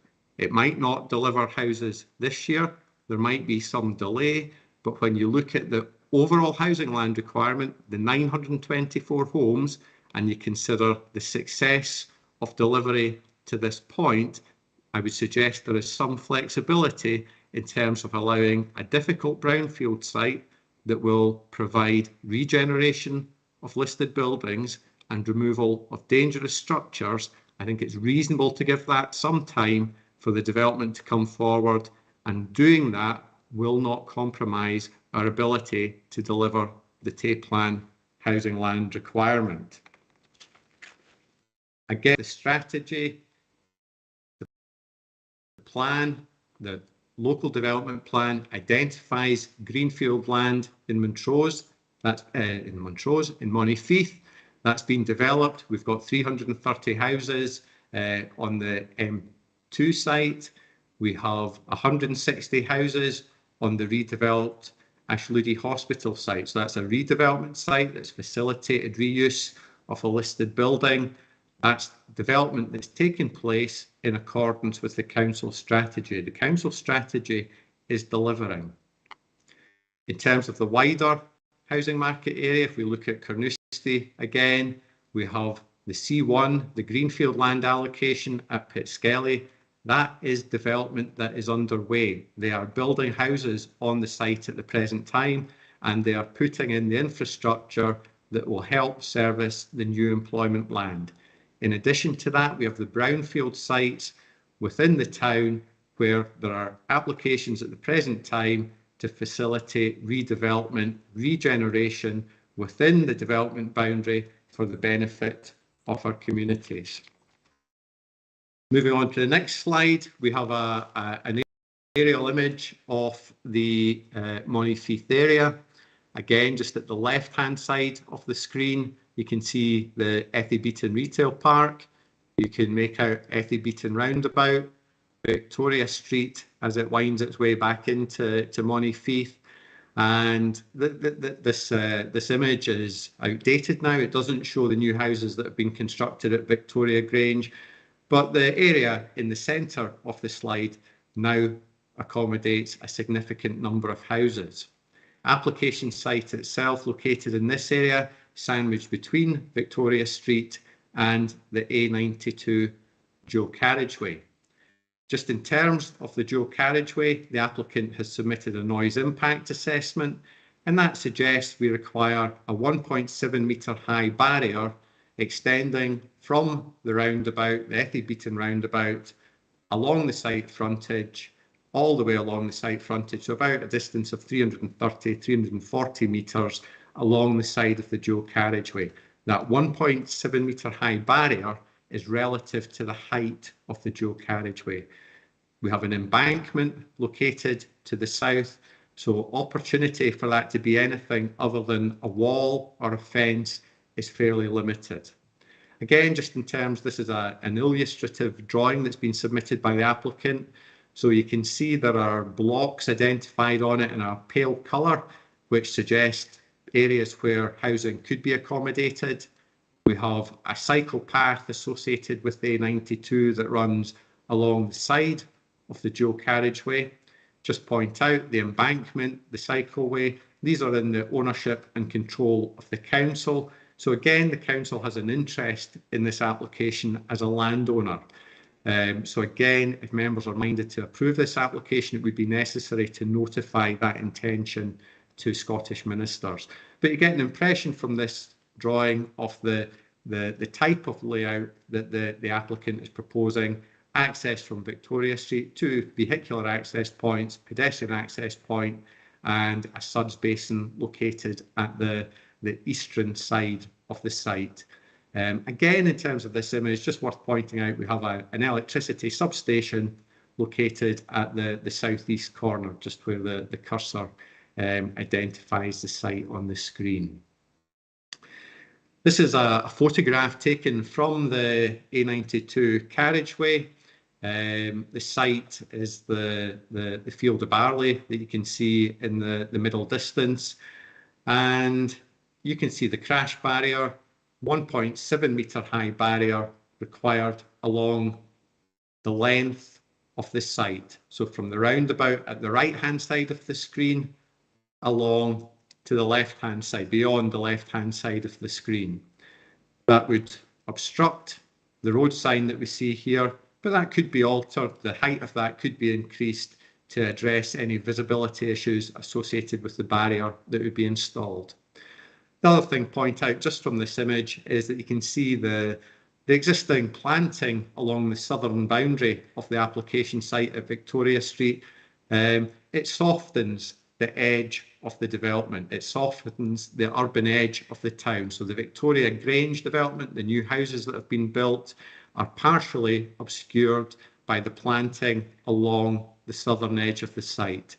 If we have houses on the field, the urban appearance will be much closer to the dual carriageway. And you'll see from the report officer's advice to you is that would be detrimental in terms of the setting of Monteith as a town. It would extend the urban appearance of development, particularly with the addition of the acoustic barrier along the site frontage. Again, a photograph this time just from Victoria Street. This is looking in a northerly direction, so you can see the embankment just in the middle distance here. A92 sits atop that embankment. The embankment increases in height as you move towards the eastern end of the site.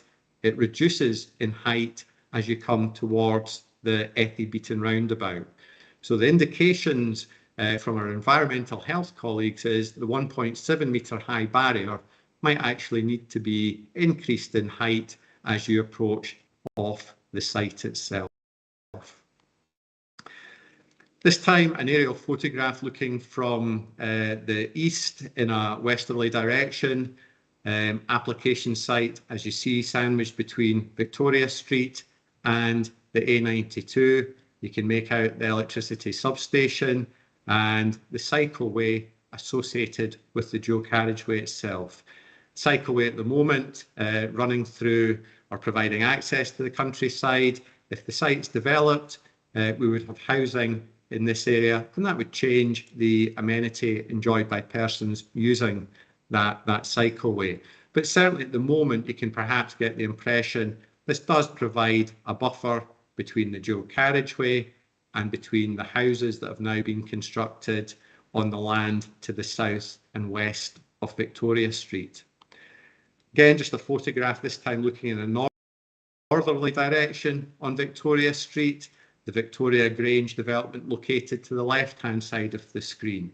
And you can see Suds Basin, landscaping, open space associated with that development, again, provides a little bit of a buffer between the hard edge of the town and the countryside area that lies beyond. Application site located just at the end of Victoria Street, so again in the middle distance, with the electricity substation located at the top of the street that you see in this image.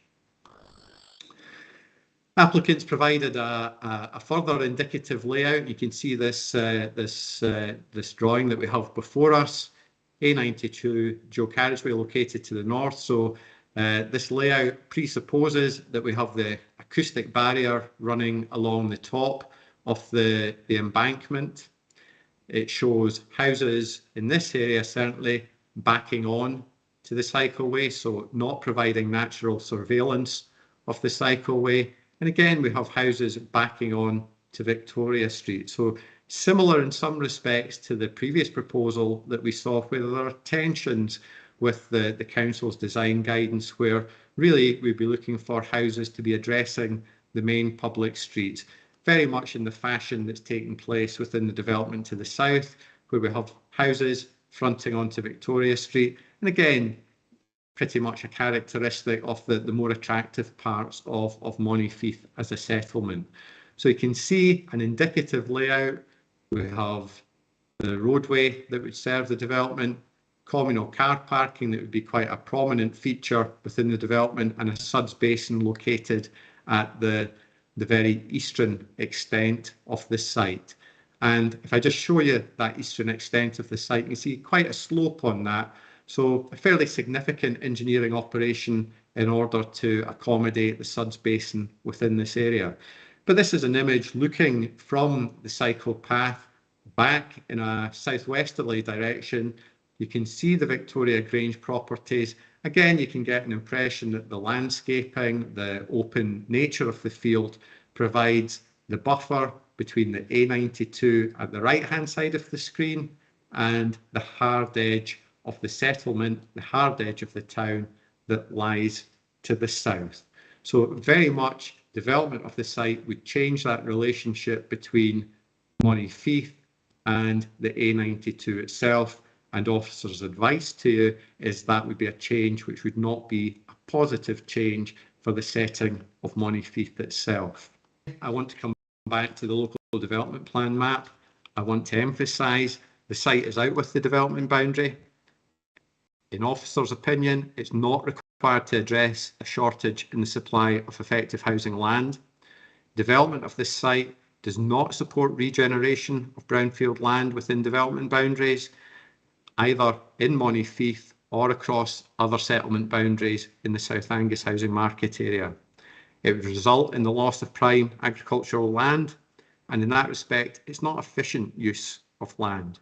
The principle represents a significant departure from the strategies and policies of the development plan, and there are no material considerations that justify approval of the application, and on that basis, it's recommended for refusal.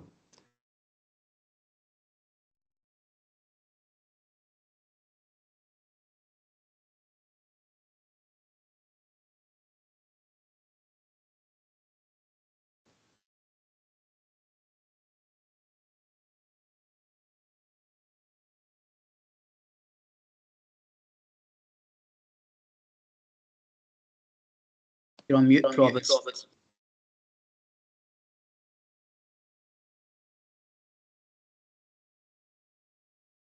Still on mute. Got it. Thing keeps clicking on and off. Yeah, Councillor Dunno, you get the chance once Mr. Hunter's spoken on the predetermination. Okay, it's the same procedure as before. Mr. Hunter speaks, and then you can ask questions, and then we then get the planner. Questions now. Questions of Mr. Hunter now. Okay, well, if you want, you can ask any questions of Mr. Hunter now. Beg your pardon. Yeah, Mr. Hunter, in recent years, well, since I've become a councillor anyway, that stretch of road, when we have a really bad rainfall, that road's always closed because of flooding. Has this been taken into consideration in this planning application? Because it seems to happen every time we've got bad snow or we've got bad rain, that section of the road between Monifeith and right up to Carnoustie tends to flood. So I just wondered if that had been taken in consideration in the planning. Thanks. Mr. Hunter. Yes, thank you, Provost, and thank you, Councillor Durno. We have consulted with our colleagues in the road service in relation to flood risk, and they have not identified any significant issues in relation to flooding for the application site itself. They've raised some concern regarding the capacity of the Monifeith burn to receive surface water from the application site, but in very general terms, roads colleagues are satisfied that matter could be addressed by planning conditions if members were minded to approve the development. Okay, Councillor Durno. Happy with that answer? Yeah, thank you. Okay. Councillor Moore. Thank you, Provost. Councillor Durno has touched upon one of the two questions I've got for Mr. Hunter, and it's always, we could put planning conditions in. We have to build properties to be safe in a flood situation. But if Monifeith Burn is likely to receive considerable outfall from the site and the road, do we have any measure about how much Monifeith Burn has got to be improved to handle the flow of water to start with? Mr. Hunter. Yeah, thank you, Councillor Moore. I think our roads colleagues have done a reasonable amount of work in relation to the Monifeith burn and its capacity to accommodate additional surface water. The applicants proposed to use a sustainable urban drainage system, and one of the principles associated with that is that the post-development runoff rate should not exceed pre-development runoff rates. Now, in this particular case, our roads colleagues are suggesting if members were minded to approve this development, ideally they would like to see some betterment. They would like to see some reduction in the runoff rate in comparison to the current situation, as there are properties that are potentially at risk of flooding at the moment on the basis of the discharge rates from the site. But in very general terms, the advice is that matter could be addressed by condition, and that would be a matter that would come back in any subsequent application for approval related to the details of the site. Right, thank you. And on the matter of the acoustical barrier, it's going to be put alongside the A92. It may have to vary in height. That's fine, but it may be straying off a little here. But once the developer leaves the site, whose responsibility will it be? Because it will need to be maintained.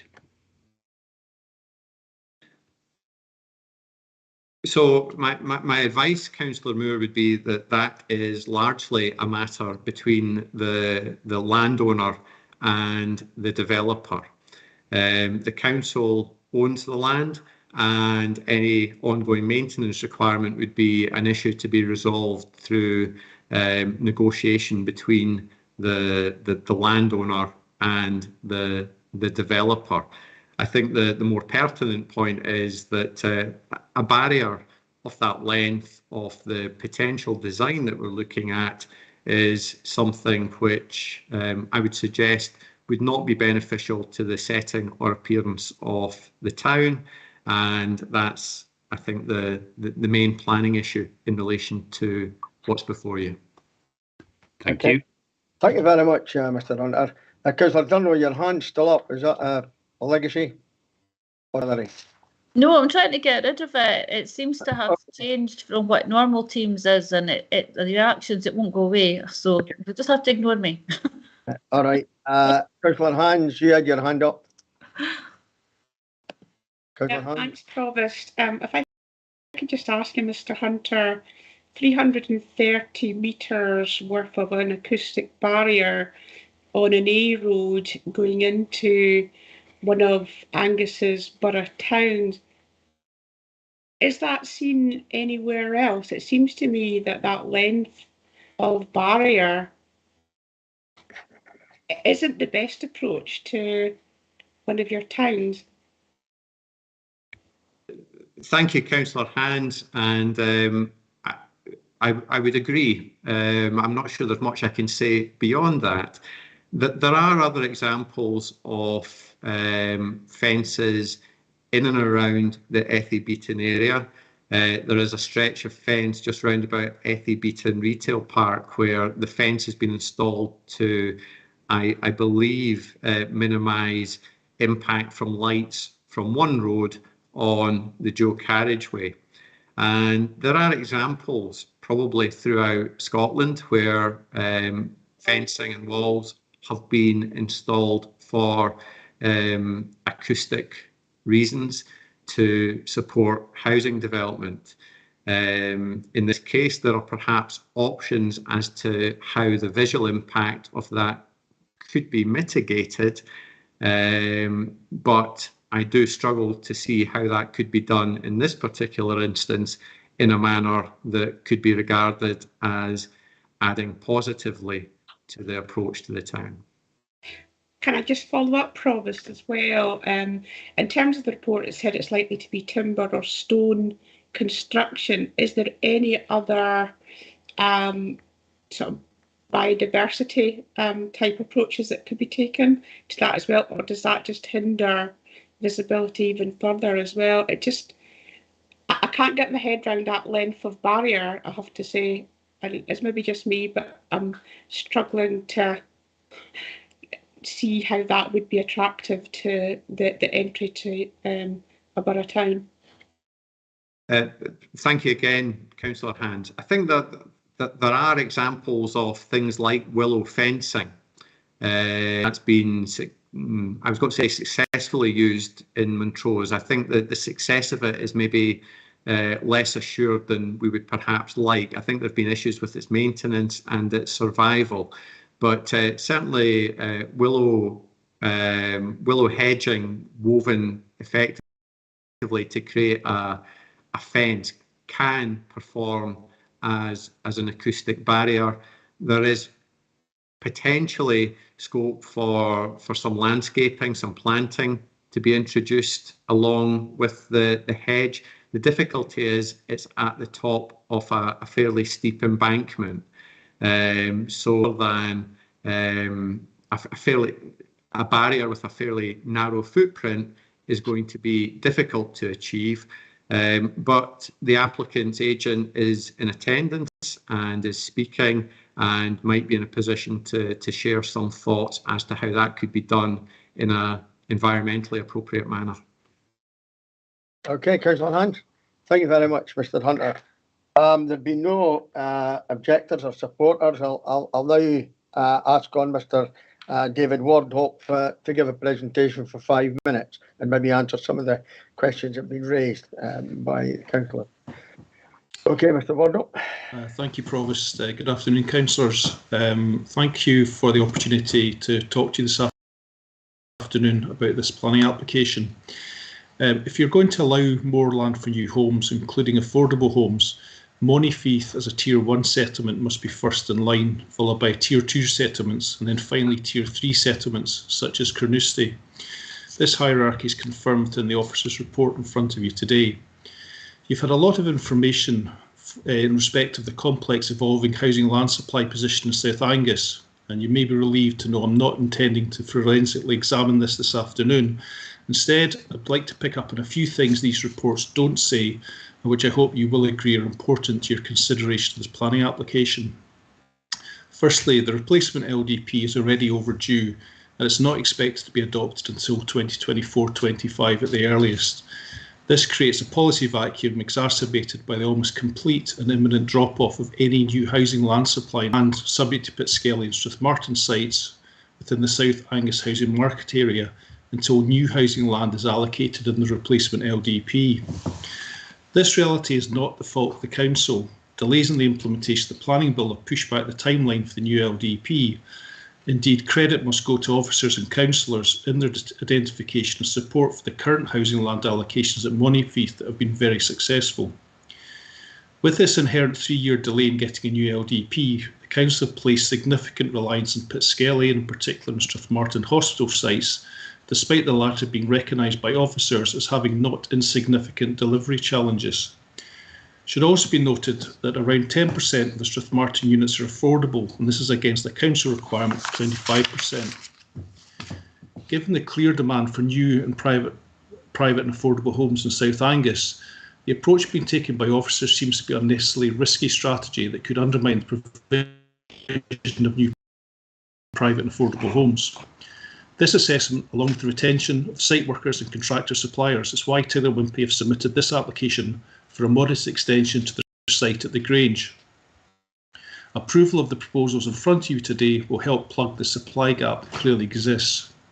In doing so, pressure on the Council will be reduced, giving time and focus to prepare the new LDP. So why should you support this particular planning application? Well, we firmly believe that the site to the north of the main Grange site is a logical and a concluding part of this new residential area. We were very disappointed and frustrated to read the report late last week in respect to the comments set out regarding landscape and visual impact as well as noise. No information was provided, as noted by the report, in respect of these matters. Our disappointment and frustration is due to neither issue being raised nor any request made or opportunity provided to us to respond to these concerns. Had these matters been raised, an appropriate response would have been provided. And given this, rather than discussing with officers, I can advise committee as follows. You'll all be aware that it's a PPP application, everything is indicative. This excludes the extent of the development area as well as the number of units proposed. Had we the opportunity, we would have been able to reduce the developable area to allow for significant landscape buffer along the northern edge of the site. We think this would mitigate officers' landscape and visual impact concerns, as well as potentially address the noise concerns expressed in the report and from today. The reduction of the development area would also mean a reduction in the number of new homes. We can refine the up to 50 new homes identified in the report to be around 40 new homes, including 10 affordable homes, which could be accommodated successfully with a significantly enhanced landscape buffer. We think all of the above can be covered by planning condition. As councillors will note from the report, there are no technical issues to the proposals. This includes SEPA.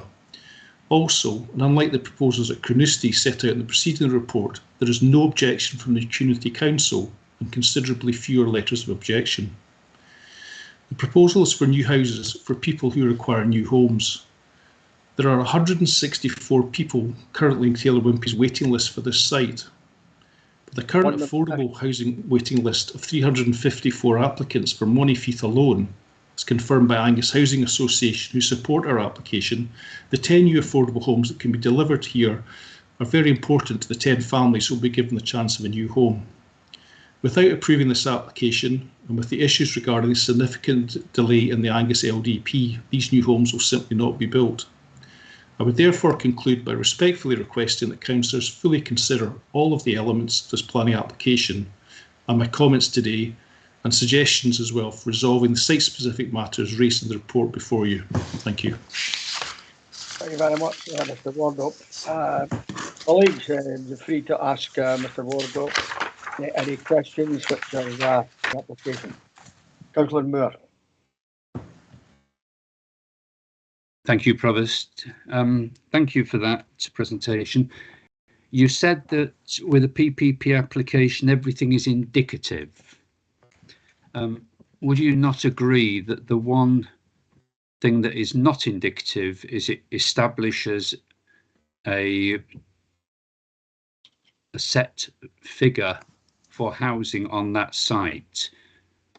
But if we say everything is indicative, but the principle of housing on that site has been agreed, and therefore if any other application came forward, it would be difficult to refuse it. Yeah, I think that's a fair question, Councillor Moore. I mean, planning permission principle is just for that. It's to establish a land use. It's not to necessarily define a number of units. What has been submitted was to be helpful, was to have an idea of what might be possible there. But what didn't then come from that was any dialogue with officers about resolving some of these issues, which I said we would have been quite happy to look at and to do. So although planning permission can be granted in principle, it doesn't then mean that if there is a indicative layout that has 40, 50, whatever units it might be, that must happen. If the detailed proposal that comes through the matter specified by condition is not appropriate, for example, it doesn't have a landscape strip, it doesn't deal with acoustic issues and so on, then although there's a planning permission in principle, it may not get planning permission in itself. So I think there's still, the council's position is still protected. It doesn't set in concrete, literally, the number of units, and we'd be quite happy in terms of planning condition that that defers the number of units proposed, subject to landscaping and resolving the noise issue. I think that is, Mr. Hunter would be able to maybe comment, but we think that is achievable by condition. It would have been better through discussions prior to determination, but we are where we are, and we think a condition could cover these matters. Okay, thank you very much, Mr. Wardle. Councillor Moore, are there any other questions from Mr. Wardle? Right, no, right then, colleagues, we move on to part 2, the determination, and we'll now determine the applications. Members are reminded that in terms of standing orders, comments should be made before there are any formal motions or amendments.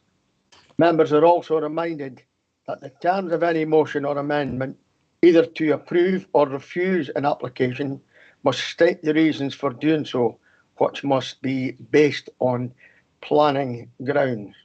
And we will then move back to item 7. And before we do that, if I could ask Councillor McMillan Douglas if he could withdraw himself again.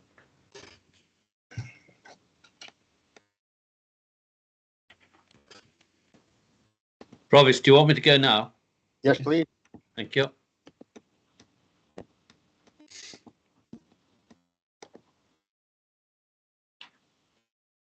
What's it going? Yeah. Okay. Right, colleagues, to agenda item 7, the planning application, land west of Janefield, Cottage Panbride. Are there any comments? Councillor Nicholl, followed by Councillor Cheap. Thank you, Provost. Carnoustie is a lovely town, but there is no provision for house building in the east side of the town. This project would bring 60 dwellings, of which 15 are affordable houses, in easy reach of Carlugie Primary School and the high school. There is a great public support for the project. The site is approximately 3.6 hectares on the edge of the town and could easily be brought into the boundary. Also, the officers have stated that there is provision in the west of the town, but the public should not be shoehorned into one area. I would be in favour of this project. Thank you. Thank you very much. Councillor Cheap. Thank you, Provost. It's simply not enough to say that there is sufficient demand for new housing in the east of the town. was a lot of letters of support and a lot against. There were some very questionable letters in there, but that's not the point about demand from the east end of town. There's ample housing opportunities in Carnoustie and out with Carnoustie, within South Angus, and most importantly, within the boundaries of the local development plan. While I acknowledge that the site under this planning application is on the edge of an existing settlement, it is out with the development boundary and the land is not allocated for residential development. If I could draw everyone's attention to paragraphs 4.54 and 4.55 on page 101 of Council papers, two situations, one in 2017 and one in 2019, which exemplify the reasons why planning applications such as this should not be supported. These were referred to earlier this afternoon by Councillor King.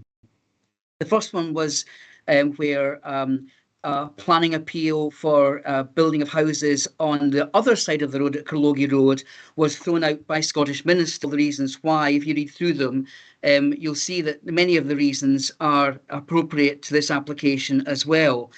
Similarly, and more recently, in May 2019, a planning appeal was dismissed for large-scale residential on land up at Skelly Road, and on various grounds, but most importantly, the grounds that the housing land supply is more than adequate to meet the 5-year requirement, and that in terms of land permit housing developments on this site.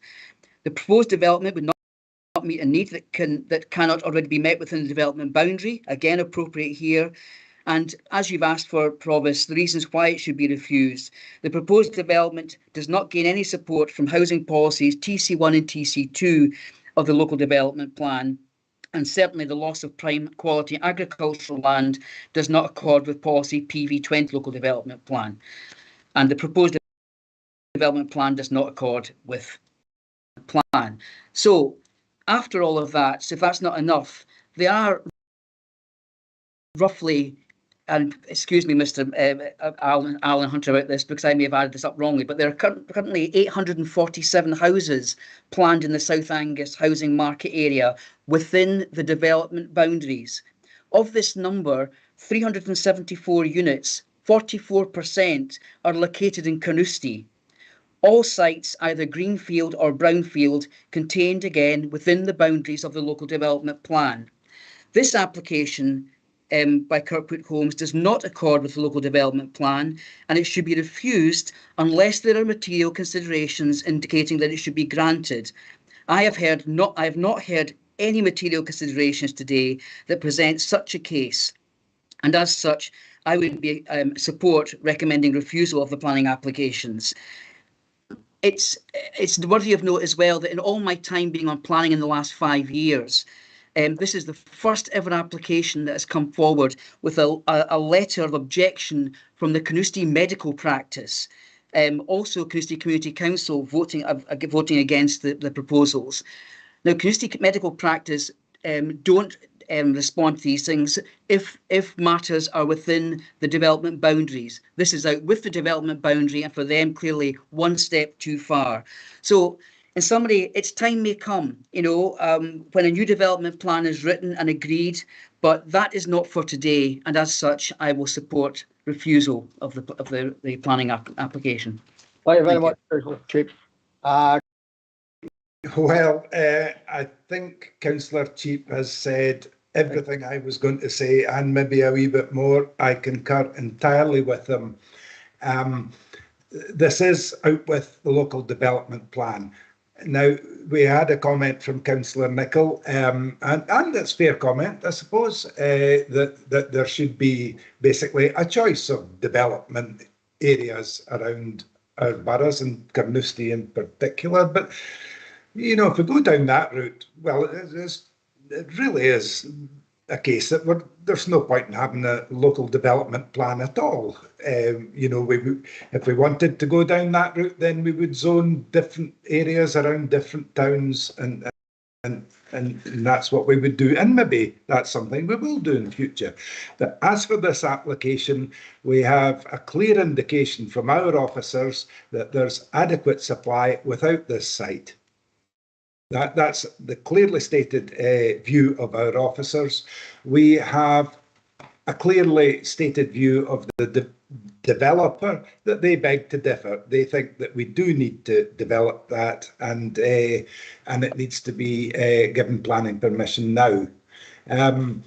I just don't agree. I think that I'm quite comfortable that there is adequate provision within the local development plan, and we have to remember that if down the line a bit it turns out that our officers are wrong and there is more demand than there is currently available within the local plan, then developers can come forward with their ideas and submit applications, and they'll be viewed on their merits. So I would be against giving planning permission at the moment on this site. Thank you. Thank you very much, Councillor Brace. Councillor King. Yes, Provost, thank you very much. Yes, I agree with the officer's assessment on this one, that this should be refused. This application is for ground which is not currently included in the development plan.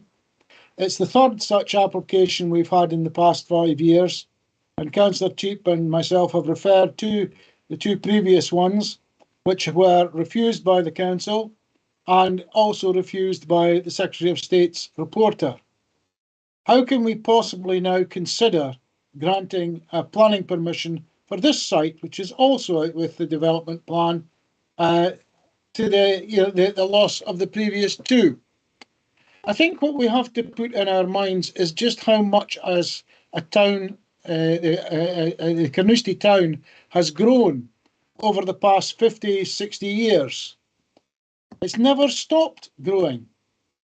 I personally bought a house in Caesar Avenue in 1974. And that's just not very far from where this site is. And the whole of the area around about there was then green fields. The whole of that area below Panbride Road, right down to East Haven Road, along to West Haven Road, is now solid housing. The bit down the middle, where Newton Road and Newton Crescent are now solid housing was fields. We're trying to balance up the town with some more housing at the West End, which is the current adopted site. There are procedures available to allow new sites to be brought in the future into a future development plan. These applicants that we talked about in Kirkwood Homes can submit requests to the planning department to have areas of ground included in a future, and I emphasise future, development plan. But to try and persuade the council with adverts that there'll be new houses coming up, and I don't care whether it's on wheels and is mobile or not, it's entirely it's spurious to the argument, but it's encouraging the public to think that something's going to happen that is not going to happen in the near future. I think we have to stand very firmly behind the situation of the current development plan and support our officers in refusing this item. Thank you very much for that, Councillor King. I didn't realise you were a builder in your former life. No, I was a house purchaser in my former life. I always have been an accountant. Right. The next one, Councillor Duff. Yeah, thanks, Prof. With what Councillors Cheap, Brace and King have said. I would just point one thing out to Councillor Nicholl. When the council met in December 2014 to consider housing provision in South Angus, we had 4 schemes before us. And indeed, the Skelly scheme on Carnoustie South was actually recommended for refusal by officers. And the combined weight of the Carnoustie councillors was very much that the development in Carnoustie should be at the south end of town. And as a result, that was the development that was proposed and as Mr. Hunter has said, is now being developed. So that was a decision taken by the Carnoustie councillors at that time, which the council, I think, went along with because they were the local experts. So I think perhaps Councillor Nicholl needs to take that point on board. Thank you. Yeah, thank you very much, Councillor Duff. Remember it well. Councillor Moore, comment? Thank you, Provost. Yes, I've looked at all of this. I always wonder, when we developed all our prime agricultural land so we can put housing on it, where are we going to grow our food? But that might be a facetious view of it, but it will come, it will come. However, I am looking at the conclusion of the officer report.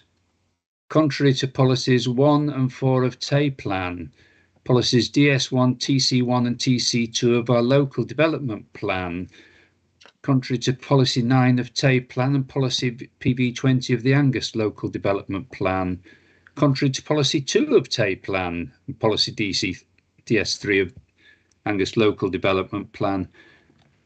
People have said over and over, Councillor Cheap, Councillor Brays, Councillor King, Councillor Duff, they've all said precisely what I believe.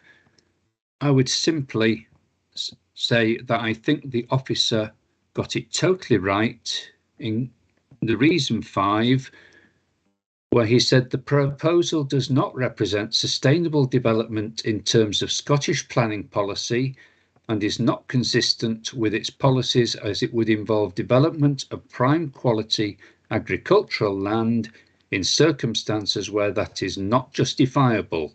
It would not make efficient use of existing capacities of land, buildings and infrastructure, including support for regeneration priorities, and it would not support good design and meet the qualities of successful places. I don't know that anybody can put it any better than that. Okay, thank you very much, Councillor Moore. Councillor Boyd, comment?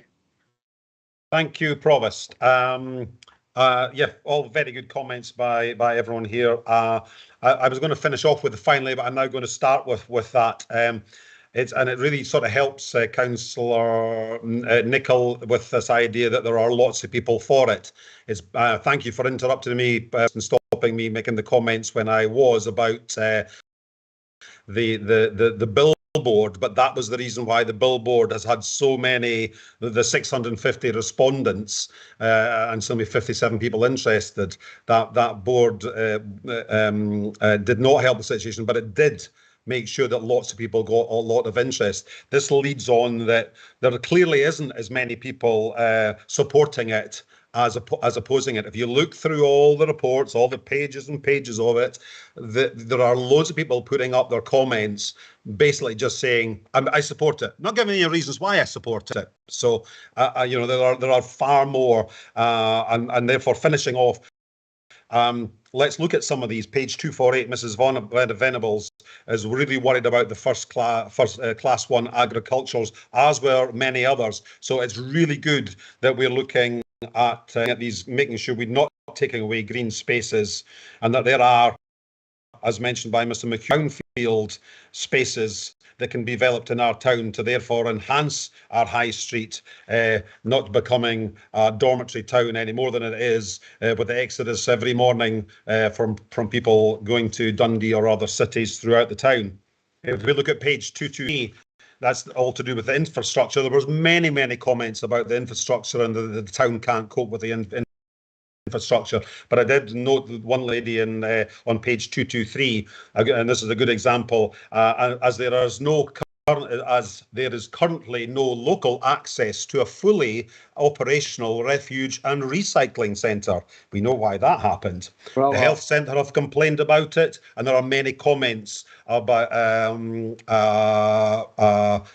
throughout the reports on the strain this would have on the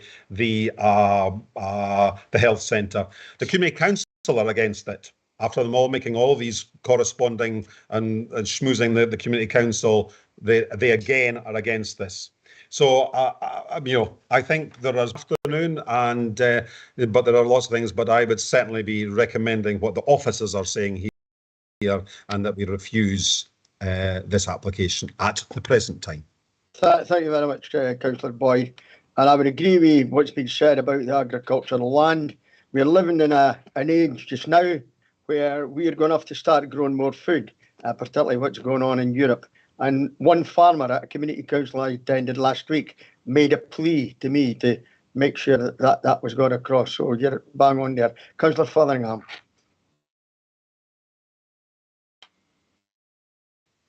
Thank you very much, Provost. I'll not go on too long because I think it's all been said by my colleagues before, and especially very detailed there from the local, one of the local Carnoustie members, Councillor Boyd. But I'm going to agree, the officers have got this exactly spot on. This is prime agricultural ground. It is not currently in our development plan. Our development plan is there for a purpose, and we know what's in it. And I can only back up and agree with the policies that Councillors Cheap and Councillor Moore quoted. Loads of them that this goes against. Absolutely contrary to several of them. Absolutely loads of them. So all I can say is I will be supporting the officer's recommendation for refusal. Thank you. Thank you very much. Right, finally, colleagues, are there any other questions before I ask us to move the report? Councillor Fotheringham, is that a legacy hand, or are you put your hand up to move the report? No, that was an old hand, Provost, sorry. Right, could have someone to nominate somebody, somebody you'd like to, yeah, Councillor Moore. So do you agree the recommendations in paragraph 1, and is that seconded by Councillor King? I think was the next of his hand up. Yep. Councillor Cheap, beg your pardon. Yep, that's fine. Happy to second. So we're happy Sorry, that Provost, I'm going to defer to Councillor Cheap. I had expected the two Carnoustie councillors to be right in there first, but I'm going to allow Councillor Cheap to second instead of myself. Very gallant of you, Councillor King. Yeah, thank you. I thought I did see your hand, but you withdrew it. Okay, so proposed by Councillor Moore, seconded by Councillor Cheap, that the recommendations in paragraph 1 are agreed. Is that agreed by all? Agreed. Agreed. Thank you. Right, we can invite Councillor McMillan Douglas back. Councillor Cheap, your legacy hand's still up. And we'll now move on to item 8, which is the planning application north of Victoria Street in Montefiore.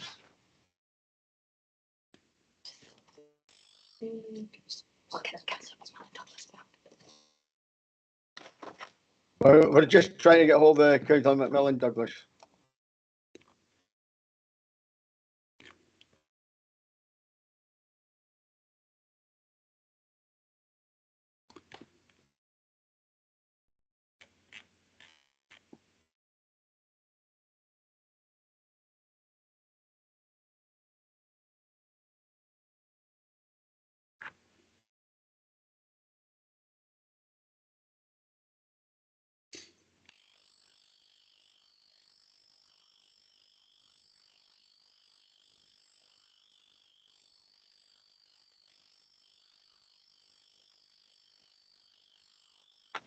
Just waiting on Councillor McMillan Douglas has been contacted. Councillor McMillan Douglas is back, Provost. Right, Councillor Douglas is back. So we now move on to the planning application, item 8, land north of Victoria Street. Again, comments first, colleagues.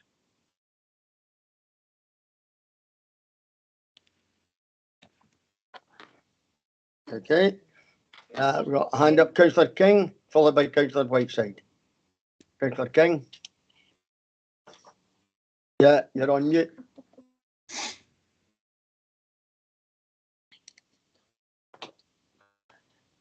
Councillor King, you're still on mute. You've got to do it. Yeah, I keep on clicking it and it keeps on going off again.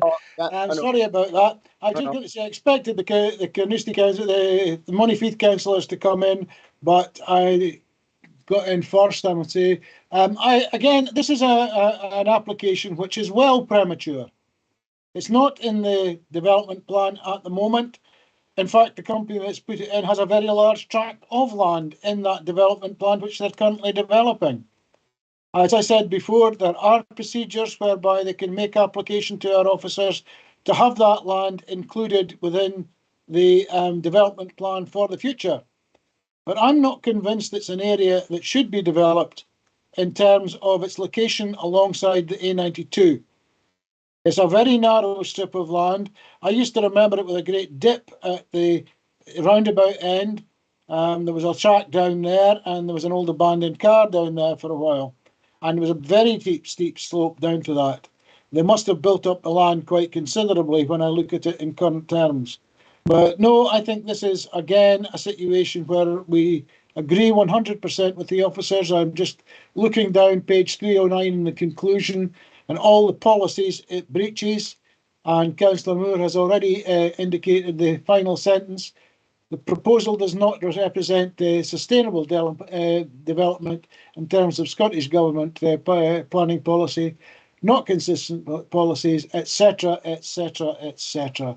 Basically, yes, possibly to 5 years, 10 years, 15 years in the future, if you can persuade the planning officers in the future that this is necessary, but not at this particular time. I think the officers have got it 100% right. Okay, thank you for that, Councillor King. Councillor Whiteside, local money fief councillor.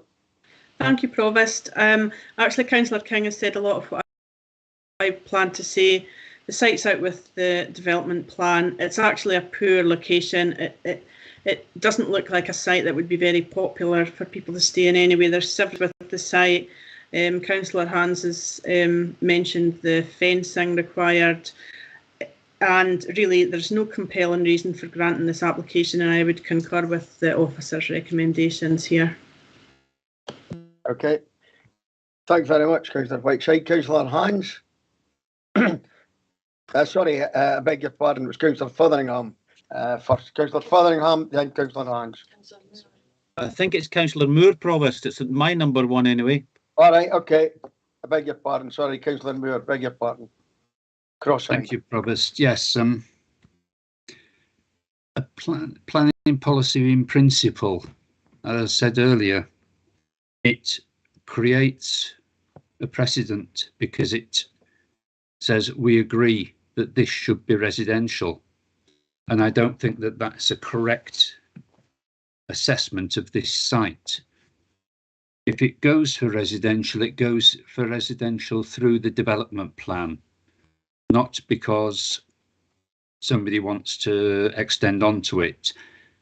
And I think that Councillor King has said it all in what he said. We should be refusing this.